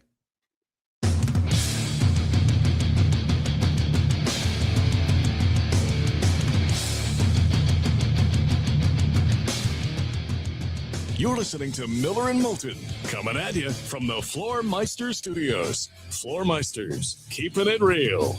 And now, here's Mark Miller and David Moulton. It is the pro hour, the bonus hour, the final hour of Miller and Moulton on this hump day. Thanks for being with us. Miller and Moulton, millerandmoulton.com, Miller_Moulton on X. Lots to kick around on this hump day. No World Cup today or tonight. We're down to the quarters. They'll be played Thursday, Friday, a doubleheader Saturday. Then, obviously, 2 semis. They do play a third-place match and a title match. So, do the math. We're down to 8 matches in this World Cup. Hope you've enjoyed it. Big week next week. All-Star game, All-Star break, and Open Championship week. Did you hear what John Rahm said yesterday? Because obviously he's an LIVer, and the Scottish Open is an event that the big boys, doesn't matter the divorce that's taken place in golf, Rahm's in it. There's other LIVers in it. And so Rahm's in it, and he was asked, hey, is it nice to be playing with PGA Tour guys this week? And he was like, well, yeah, sure. I mean, they're good guys. I like them. I don't have anything against them. And then they tried to bait him with a series of questions about, LIV and how bad it is. And Rahm, maybe he's just making stuff up, but, they said, isn't it nice? It's going to be quieter this week, no music. And Rahm goes, funny, I've actually grown to really like the music. Okay. Find it pretty enjoyable. It relaxes me, to be honest with you. Find myself when I'm just hanging out, actually playing more music.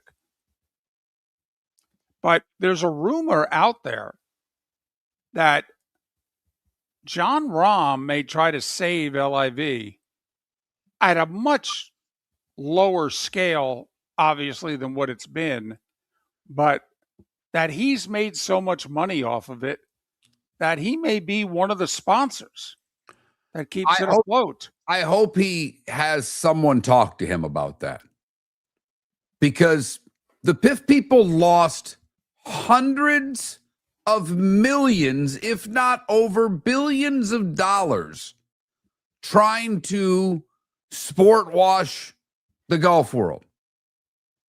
Look it, Miller and Moulton had no problem with the LIV Tour.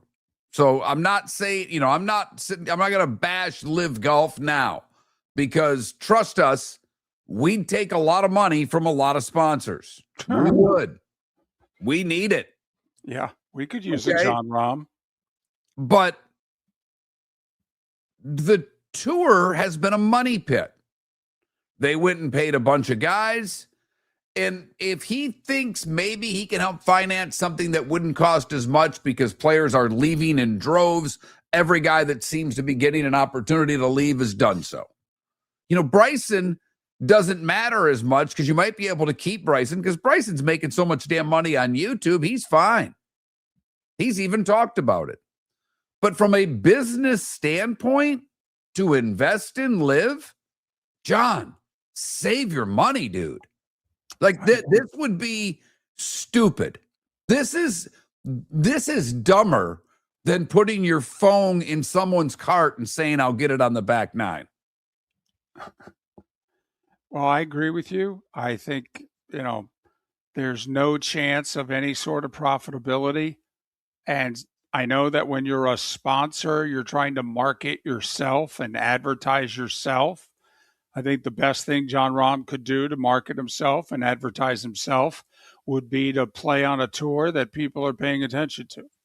Right. And look I'm being serious here. If Bryson wanted to spend his money, and he was doing it to build his YouTube channel where he makes a lot of money, and his social media presence where he makes a lot of money, I'd say bad idea, but I get it. John Rahm is about as entertaining as a bar of soap. He has no social media presence. No. He has no brand. He is a very good golfer. Do not get me wrong. I am not talking about his golf talent here.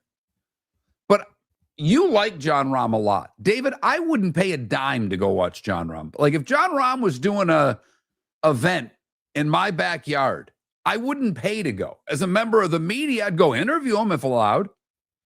But like if he came to the shootout, if he was back on tour and all of a sudden they said, John Rahm, we've got at the Grant Thornton shootout. I got the sponsor name right. That wouldn't entice me to go. Nelly Corda would entice me to go. Bryson would entice me to go. Sergio would entice. Like there are a bunch of players like Hatton. There's a bunch of golfers on the senior tour, on the PGA tour, on the LPGA tour, on Live that I'd go see. John Rahm, he's not exciting. He's boring. Well, he's become that. I will say, like, I became a Rahm fan early. John Rahm had a temper. Okay. John Rahm, he wasn't Spieth out there. He wasn't a complete 24/7 walking dialogue where he did play-by-play and color of his round for you.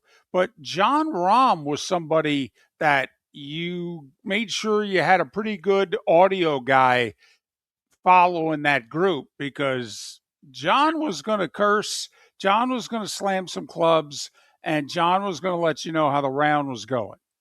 Okay. I agree with you. He's become, for those that have watched, he's become more corporate, if you will, the older he's gotten, and doesn't show much of anything on the LIV. I mean, he's the biggest or second biggest name on the tour, but he doesn't give you much besides just good golf. I mean, he's their Scheffler. Right. And like, I wouldn't go see Scotty Scheffler play in person. No, I wouldn't either. He doesn't move the knee. I mean, he's boring. He's right. Great. Right. When he's got his game going on, I enjoy the hell out of watching him at his craft. I do. But it's easier to do on TV than in person. It is. Yes, it is. I mean, it's hard to, if I go to Augusta, I'm not getting 3 holes ahead to watch Scotty Scheffler hit a drive. Like when I was able to go to Augusta, first day my dad and I walked around, I actually ran into a friend on the second day, and he and I kept getting 3 holes ahead of Tiger. That was our day. We wanted to watch El Tigre rip it. Like, let's get to 8 and watch him tee off on 8. Let's get to 11, watch him tee off on 11. We knew the spots where you could see someone bang a drive, and that's where we wanted to go. So, but I just thought, I always enjoy the line of questioning. It's so slanted. It's kind of like a politician from one side going on a show from the other side. You know what the questions are going to be. But I found that part of the story interesting. It's kind of like, huh. And, the word is that they feel bad that it's going away and they want to take care of certain people who are kind of stuck in no man's land. Like John Rahm has a way back to the golfing world. He's a major winner. They're going to give him that olive branch that they gave Koepka. They will. But there's, 2-3 dozen guys on that tour who are in golf no man's land and don't even know if they can play their way back. And it may take years to play their way back to a tour watch. Some of the young guys that went right from college over there, and yes. Liv thought they were investing in some future stars, which I didn't think was a good move because no one was watching it. So how do they become stars on that tour? But that was the move they made. Right. They grabbed the kid with the goofy swing. and he can't play anymore. But they, grabbed a couple of other young players. And David, you're right. These guys are going to have to. I mean, good luck going on the Corn Ferry Tour and earning your card. You got to make a lot of birdies. Well, and I don't think they have access to the Corn Ferry Tour next year. So, I mean, that's how long their road will be, where the earliest that they could get on the Corn Ferry would be 28, which obviously means, in all likelihood, earliest they can get on the PGA Tour is 29. If they're splitting the PGA Tour in half, they ain't going to get on the tour, if you know what I mean.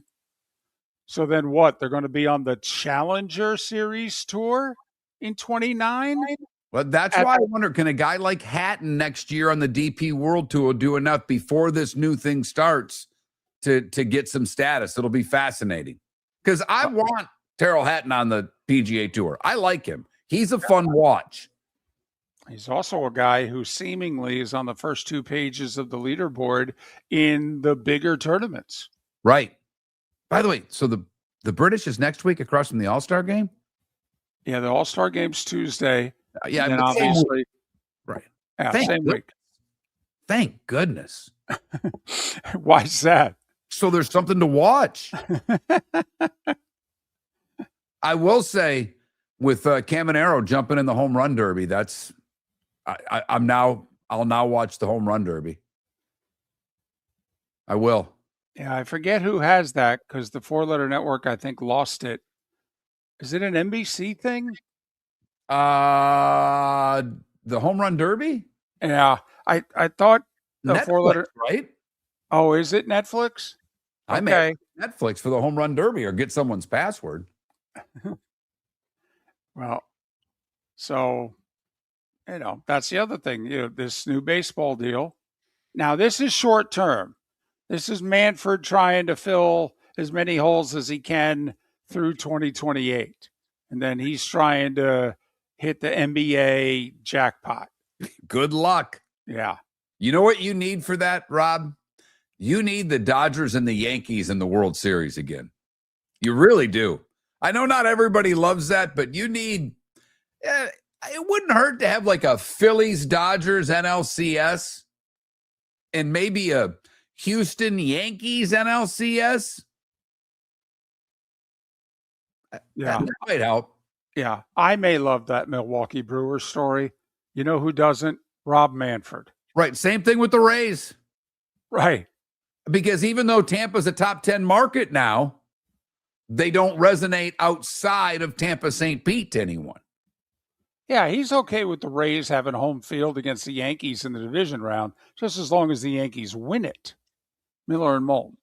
Your roof is your home's first line of defense. At Pelican Roofing of Florida, Ronnie John and their team bring years of experience to protect what matters most, your family and your business. From residential repairs to large-scale commercial roofing, we deliver honest work, fair pricing, and quality you can trust. An upgrade on your roof can lower your insurance costs. Don't wait for a leak to turn into a disaster. Call the experts at Pelican Roofing today. 1-866-9-PELICAN. That's 1-866-9-PELICAN. Online at pelicanroofingcompany.com. CCC 1332512. Floormeisters just doesn't sell Cortec and carpet. They also sell a lot of wood. And what better time than now to stop in and see the nice folks at Floormeisters for some new hardwood for your home. With white oak wood starting at $4.99 a square foot, that makes it affordable for everyone. With 10 colors to choose from, they have a color for everyone. So stop in. 6281 Naples Boulevard, right next to Costco, or go to the web.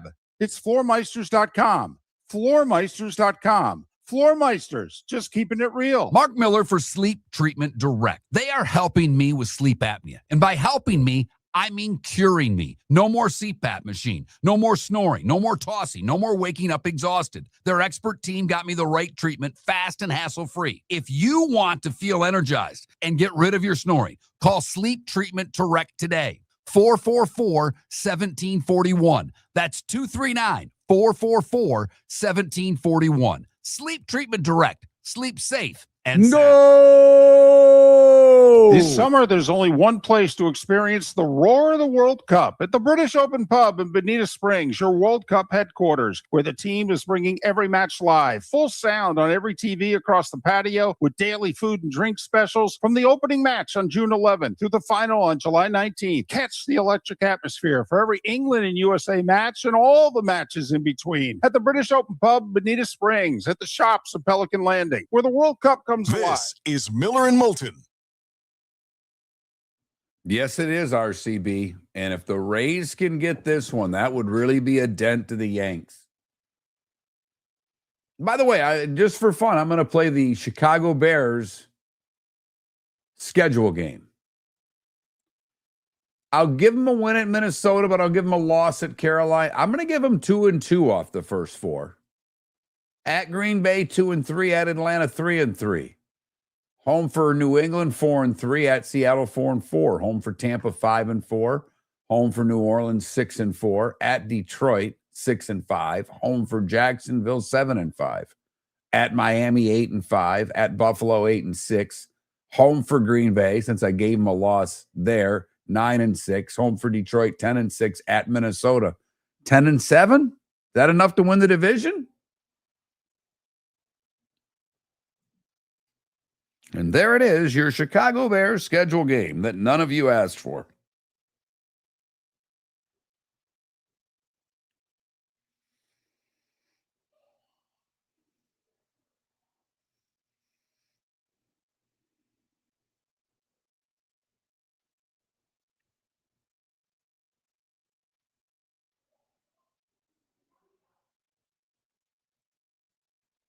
Nine and a half is your Chicago Bears over-under.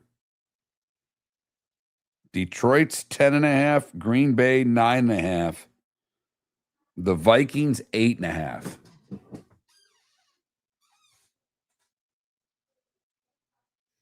No, there's no doubt, Happy. Ricky definitely had, Ricky, I mean, obviously he did all those farmers insurance ads. He was a poster child in the media world.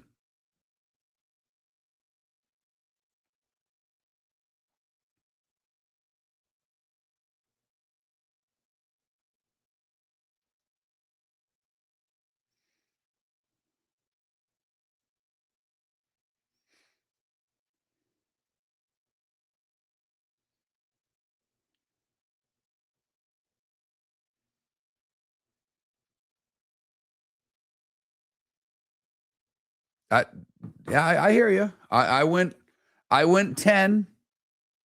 I gave him splits everywhere in the division. I do think that division could be won by the team that's able to go 4-2.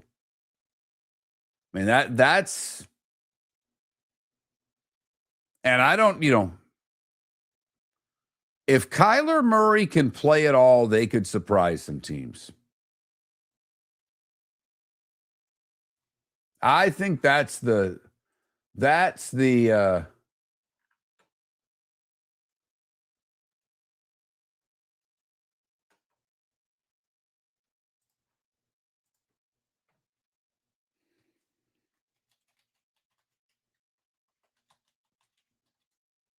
oh yeah, I think the Pats are going backwards, guys. I don't think the Pats make the playoffs. That's my prediction right now.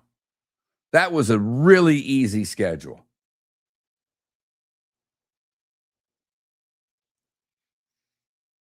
I actually had them winning both of those games, Deadstroke, because they're both at home.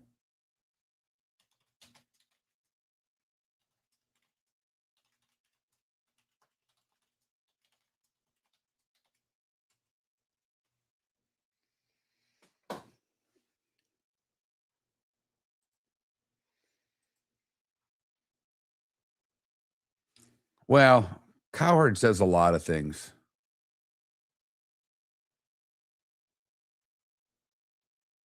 I don't think he's the end-all be-all when it comes to judging quarterbacks.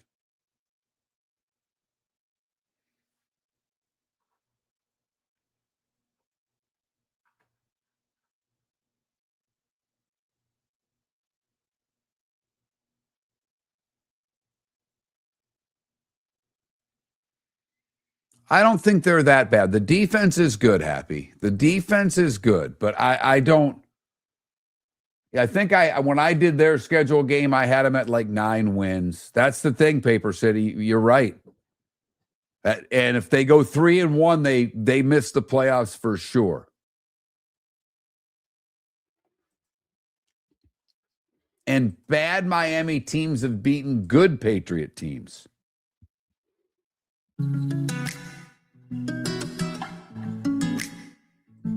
Welcome back to Miller and Moulton. Text the guys what's in your mind at 21,000.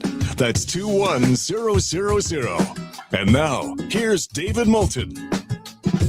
21 minutes past the hour. Good, bad, and ugly. What's on tap?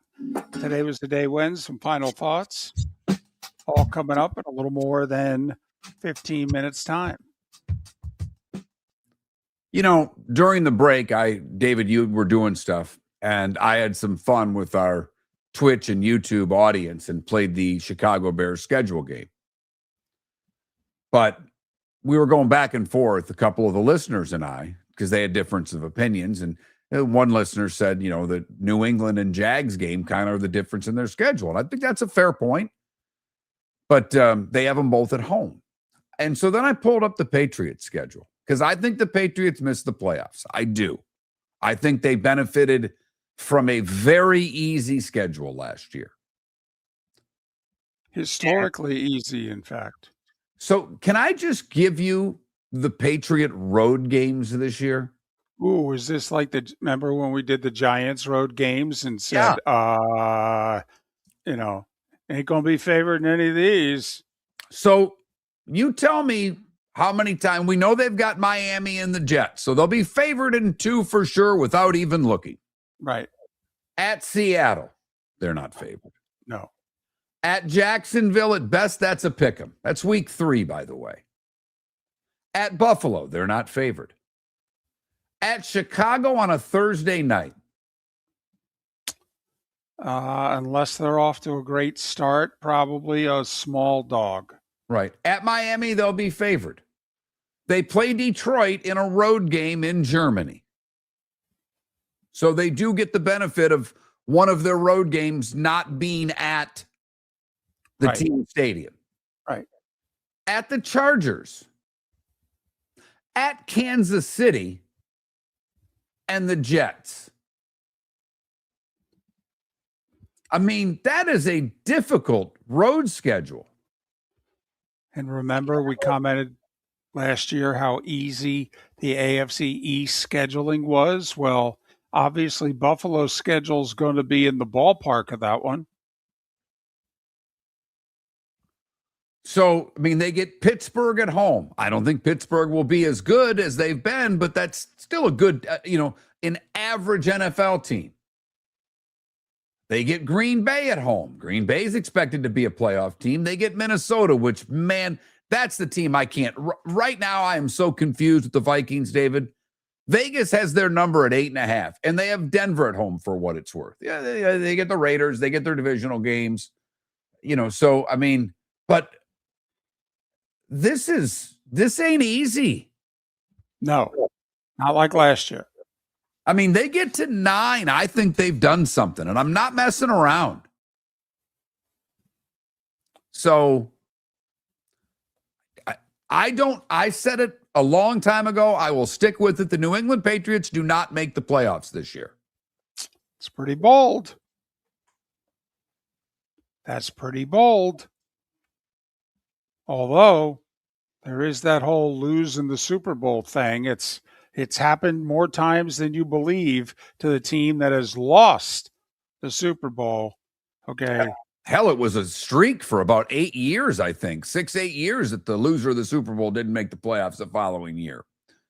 But that's my bold. If you want to say that's my bold prediction, I will stick to that. But I look at this schedule, and if Drake May takes this team to the playoffs, then New England, oh boy. Okay, the Patriots were undefeated on the road last year.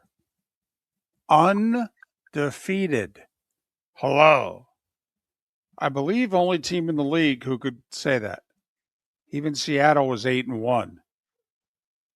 They lost at the Rams. Close. But they went 14-3. So to miss the playoffs, you're counting on probably a 5-game or more regression. And that is a big regression. It is. It is. But historically easy schedule with what I think, at least heading into the season. And look at, you can catch teams with a quarterback down. But I mean, look at Kansas City is a team that was a mess last year. They go to Kansas City. Anybody think Kansas City's going to be a mess again? I don't.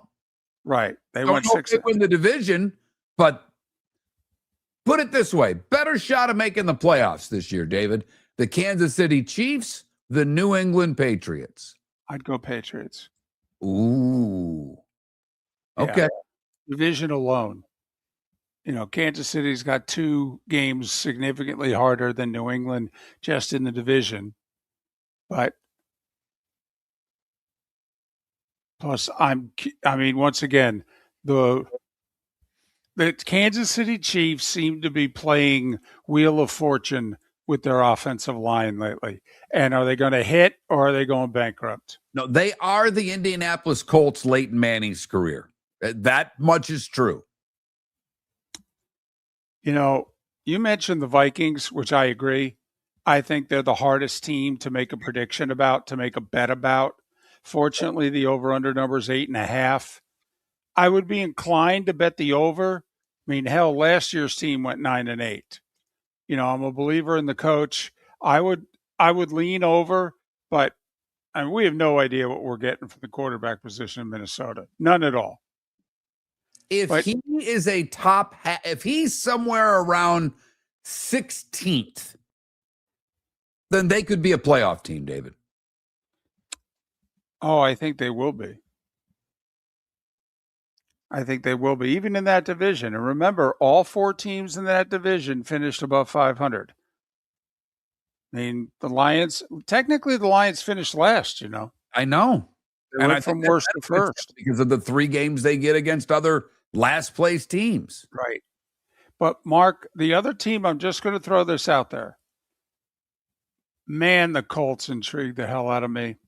There's 2 factors at work. Everybody knows the Daniel Jones part of the story. They were 8-2. He gets hurt. They go 8-9. Here's the other part of the story, though. The Colts were 5-6 games into the year last year. Their best defensive player got hurt, and then Sauce Gardner a couple of weeks later gets hurt and is out for the year. Okay, I'm talking about a defensive lineman and a corner. Gone for the same stretch of time with no Daniel Jones. And I just wonder if we're sleeping on the Colts. Might be. We think that division's pretty good, though. Mm-hmm. David, I think they're always NFL storylines. But the Patriots, to me, what they do this year is a storyline. The entire NFC North, every team, to me, Dan Campbell, okay, after all your coordinators left, it didn't work out. What do you do this year? The Bears with Caleb. You just talked about the Vikings and the Colts. I mean, to me, I know they're not a popular team, but the Houston Texans. What does C.J. Stroud do? What do the Washington Commanders do with Jaden Daniels? He got hurt last year. They went from a playoff team to a bad team. They made a lot of changes. Like Baltimore, new coach, new regime. Pittsburgh, new coach. Cincinnati, will they take advantage of that? Like, I think the NFL, the storylines have storylines, David.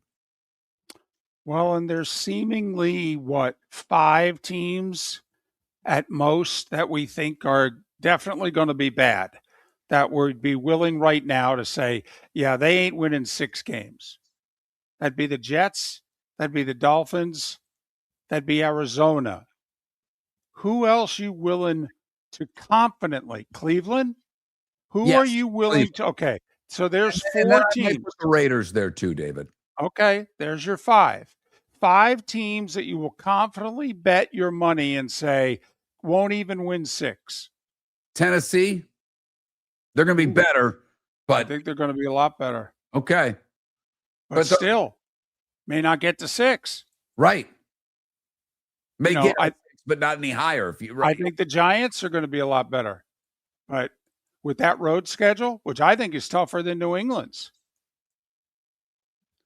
So, yeah, I mean, the 800-pound gorilla could gain some weight by the time the season starts. Miller and Moulton, good, bad, and ugly next. Your roof is your home's first line of defense. At Pelican Roofing of Florida, Ronnie John and their team bring years of experience to protect what matters most, your family and your business. From residential repairs to large-scale commercial roofing, we deliver honest work, fair pricing, and quality you can trust. An upgrade on your roof can lower your insurance costs. Don't wait for a leak to turn into a disaster. Call the experts at Pelican Roofing today. 1-866-9-PELICAN. That's 1-866-9-PELICAN. Online at pelicanroofingcompany.com. CCC 1332512. Floor Meisters just doesn't sell Cortec and carpet. They also sell a lot of wood. And what better time than now to stop in and see the nice folks at Floor Meisters for some new hardwood for your home. With white oak wood starting at $4.99 a square foot, that makes it affordable for everyone. With 10 colors to choose from, they have a color for everyone. So stop in, 6281 Naples Boulevard, right next to Costco, or go to the web. It's floormeisters.com. Floormeisters.com. Floor Meisters, just keeping it real. Mark Miller for Sleep Treatment Direct. They are helping me with sleep apnea. And by helping me, I mean curing me. No more CPAP machine. No more snoring. No more tossing. No more waking up exhausted. Their expert team got me the right treatment, fast and hassle-free. If you want to feel energized and get rid of your snoring, call Sleep Treatment Direct today. 444-1741. That's 239-444-1741. Sleep Treatment Direct. Sleep safe and The sound. Cape Coral Police Department is growing and they want you to be a part of it. They're hiring new officers. Starting pay is between $74,000 and $90,000, depending on your experience. And with a $10,000 hiring bonus, you could be making $100,000. Enjoy paid holidays, off-duty details, plenty of OT opportunities. They're also hiring dispatchers and professional staff. So go to capecops.com. Capecops.com. Be brave, be best, be Cape. This is Miller and Moulton.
You're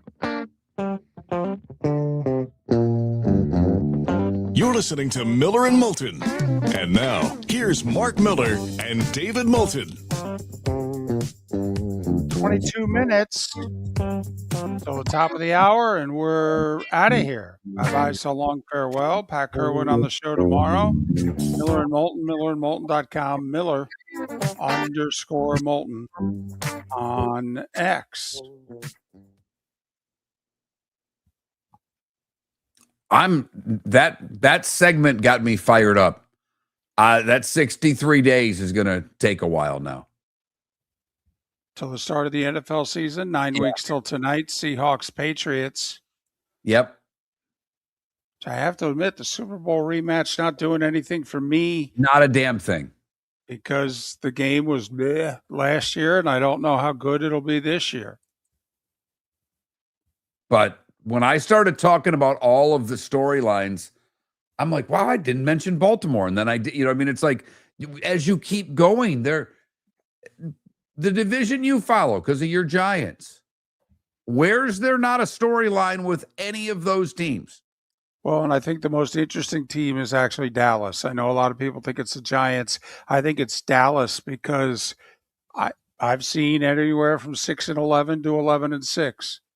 I mean, there are people that believe the coaching improvements on defense, that they're going to be a lot better, and that they actually went and got players, Mark, to fit their coaches' schemes. Imagine that. And they go, hey, look at them on offense. Dak, the 2 wide receivers, they ain't going to have trouble scoring points. Why can't Dallas be a very dangerous team? No, I mean, a first-round pick and 5 free agents starting on defense. It is a completely revamped defense from a year ago. Completely. So, yes, I mean, but Washington, they were a playoff team 2 years. I mean, just that division. Right? The NFC North, we already mentioned. The Rams, while maybe not the most popular team in the world, can they do what they need to do by getting Myles Garrett? Seattle's the defending Super Bowl champs. And what about the Niners? So, I mean, the storylines have storylines. Now, the division that we cover most closely because of the Bucks, but at the same time, I'll give you $20. Who's winning that division? Oh, boy. Likelihood is you'll get it wrong. Thank you. So, I just think this is, heading into the year, the storylines have storylines. This is interesting. Is there a team, and I know you got to go do your thing, is there a team that had a really good record that is getting less attention than the San Francisco 49ers? Yeah, the Seattle Seahawks. Because the Rams are taking all the oxygen. And you're right. San Francisco and Seattle are going, wait a minute. How many games did we win the Super Bowl last year? And San Francisco is going, pay attention to what we've done the last decade. So, yeah. Fascinating. It's that time again, nearing the end, but not quite there yet. Here's Mark Miller with Today Was the Day When. We mentioned it was published in a paper yesterday, but today, because I'm guessing a lot of people couldn't read in 1776, Colonel John Nixon gives the first public reading of the Declaration of Independence to an assemblage of citizens in Philadelphia. Must have been, I mean, it's one thing to be at a concert and shut up. You got to listen to this guy talk for that long. Do you think anybody was mocking or shouting things at him during that? And do you think they were getting taken out? Not taken out, but man, I hope so. I mean, that would have been something. Wooden chairs, very uncomfortable to sit through it. I mean, Yeah, I'm thinking it was outside and they were standing, but yes. I mean, who was serving coffee? 1889, David, I love these. John L. Sullivan successfully defends the last officially sanctioned bare-knuckled world heavyweight fight. Ooh. When Jake Kilren's trainer throws in the towel after over under 35.5. Oh, it's way over. Now, they were 1 minute rounds. Oh, okay. 56. 75 in Hattiesburg, Mississippi. Oh. The Wall Street Journal began publishing today in 1889. Alfred Gilbert got the patent today in 1913 for the erector set. Did you have an erector set? I did not. I did not play with the erectors as a kid. I was given one. I think I tried it once and said, this is garbage. Erectors, no, there was something else close to that. Warren G. Harding becomes the first president to visit Alaska today in 1923. Today in 1947, reports are broadcast that a UFO crash landed in Roswell, New Mexico.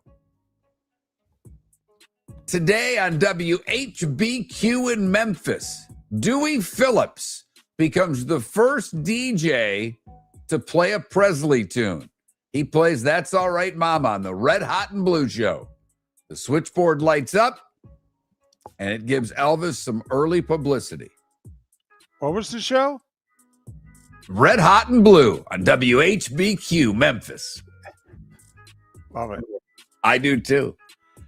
Today in 81, the Go-Go's released their debut album, Beauty and the Beat. It would reach #1, becoming the first to do so by an all-girl band.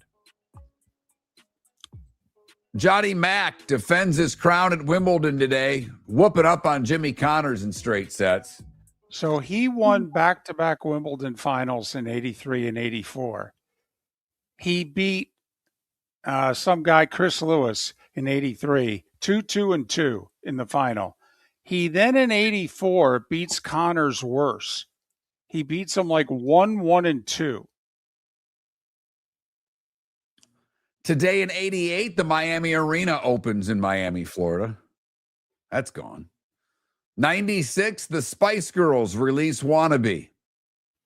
Today in 2000, Venus Williams wins her first Grand Slam, beating Lindsay Davenport in straight sets. And it was today in 2008 that T. Boone Pickens announced his Pickens Plan, an energy policy to move us away from imported oil. John D. Rockefeller, Nelson Rockefeller, Roone Arledge, and Toby Keith would have all celebrated birthdays today. Chef Wolfgang Puck is 77. Angelica Houston, 75. Go find the story of Kevin Pollak telling when Jack Nicholson told him about Surreal. You'll laugh. Jack Lambert, 74. David, I'm partial to guys in the 70s. I know people older might say Butkus or some other linebacker. He's got to be on the short list of guys you think is the toughest NFL players of all time. I'm not saying he'd have won every fight, and I mean, I get linemen might have beat him up, but I mean, when you and he wasn't that big. Didn't he play at 218? Right. Middle linebacker. Right, but I mean, don't you think, I mean, if Jack Lambert walked up to you and was angry, wouldn't you still be scared? I think in Steeler lore, the only player that was regarded as tougher was Joe Green. I think you're right. Kevin Bacon, 68, and Beck, loser, he's 56. Hold on. Kevin Bacon, 68? Think about it. He was in Diner, for crying out loud. Well, I know, and Footloose, and that was like 84. I got it, but I mean, you got to admit he looks pretty good for 68. Yeah, he does. So my wife went to this vet thing, convention thing, and they bring out speakers. And I think Costner did it one year. Kevin Bacon did it. And she's like, oh, okay, cool, Kevin Bacon. And he comes out and tells a story about having his dog put down. It's like, that's wonderful. You got anything else? Go to Plan B. Plan B. Hello. You know what vets don't want to hear about? Dogs getting put down. Give them something that makes them happy. That's all. That's all. What I missed, David? Nah, you got it all. Time to see life a little bit differently. Here's Mark Miller with the good, the bad, and the ugly. What you got, Mark? We go to Great Britain for the good, where Graham Barrett set a couple of world records. This may only interest me, but regardless, we go to Gloucester, where Graham Barrett set a record for the largest head of garlic. It weighed more than 3 pounds. The elephant garlic, which is a larger variety than what you get at the store, 3 pounds, 13.7 ounces. Damn, that's almost 4 pounds. Wow. That's a big hunk of garlic. For the bad, we go to Quebec, where a 23-year-old man lost control of his motorcycle while doing a wheelie through traffic. Happened in the middle of the afternoon. He sustained minor injuries. Apparently, while doing the wheelie and falling and losing control of the bike, turned out he only had a learner's permit. His driver's license has been suspended for 30 days, and he'd already been arrested for similar offenses. Might want to get rid of the bike, bro. Might want to come down a little harder on him. Also, for the ugly, we go to Coral Gables, where Noah Dulzer of Miami broke into a couple of apartments, not wearing any pants. It was on the 4th of July, and he was drunk.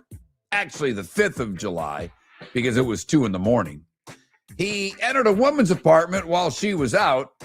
The woman alerted a neighbor who said she heard footsteps coming from her apartment and believed someone had broken into it. They checked the in-home security cameras and saw that he was inside the apartment for hours, had a cup of Fireball with him. He woke up just before 7:30 and left the apartment once again. Apparently, he came back an hour later. I think he thought he was at home. Why he didn't have pants is beyond me. That is the good, the bad, and the ugly on today, July the 8th. Brought to you by the Cape Coral Police Department, hiring new officers, offering great pay. Other jobs available, capecops.com. capecops.com. well, if you're looking for something that's not soccer, because there's no World Cup today or tonight, WNBA, 10 o'clock tonight. Caitlin Clark, does she play? She's missed a couple games with a back injury. Indiana in LA to take on the Sparks at 10 o'clock on USA. Obviously, a full schedule of Major League Baseball, only one afternoon game, and that's, I believe, Toronto. Toronto and San Francisco. So otherwise, nearly a mighty nooner out there, David. That's true. So Yankees Rays tonight. This shapes up. I mean, think about it. These two teams really could meet in the second round of the playoffs. Best of 5. Garrett Cole, Shane McClanahan. This would game 1.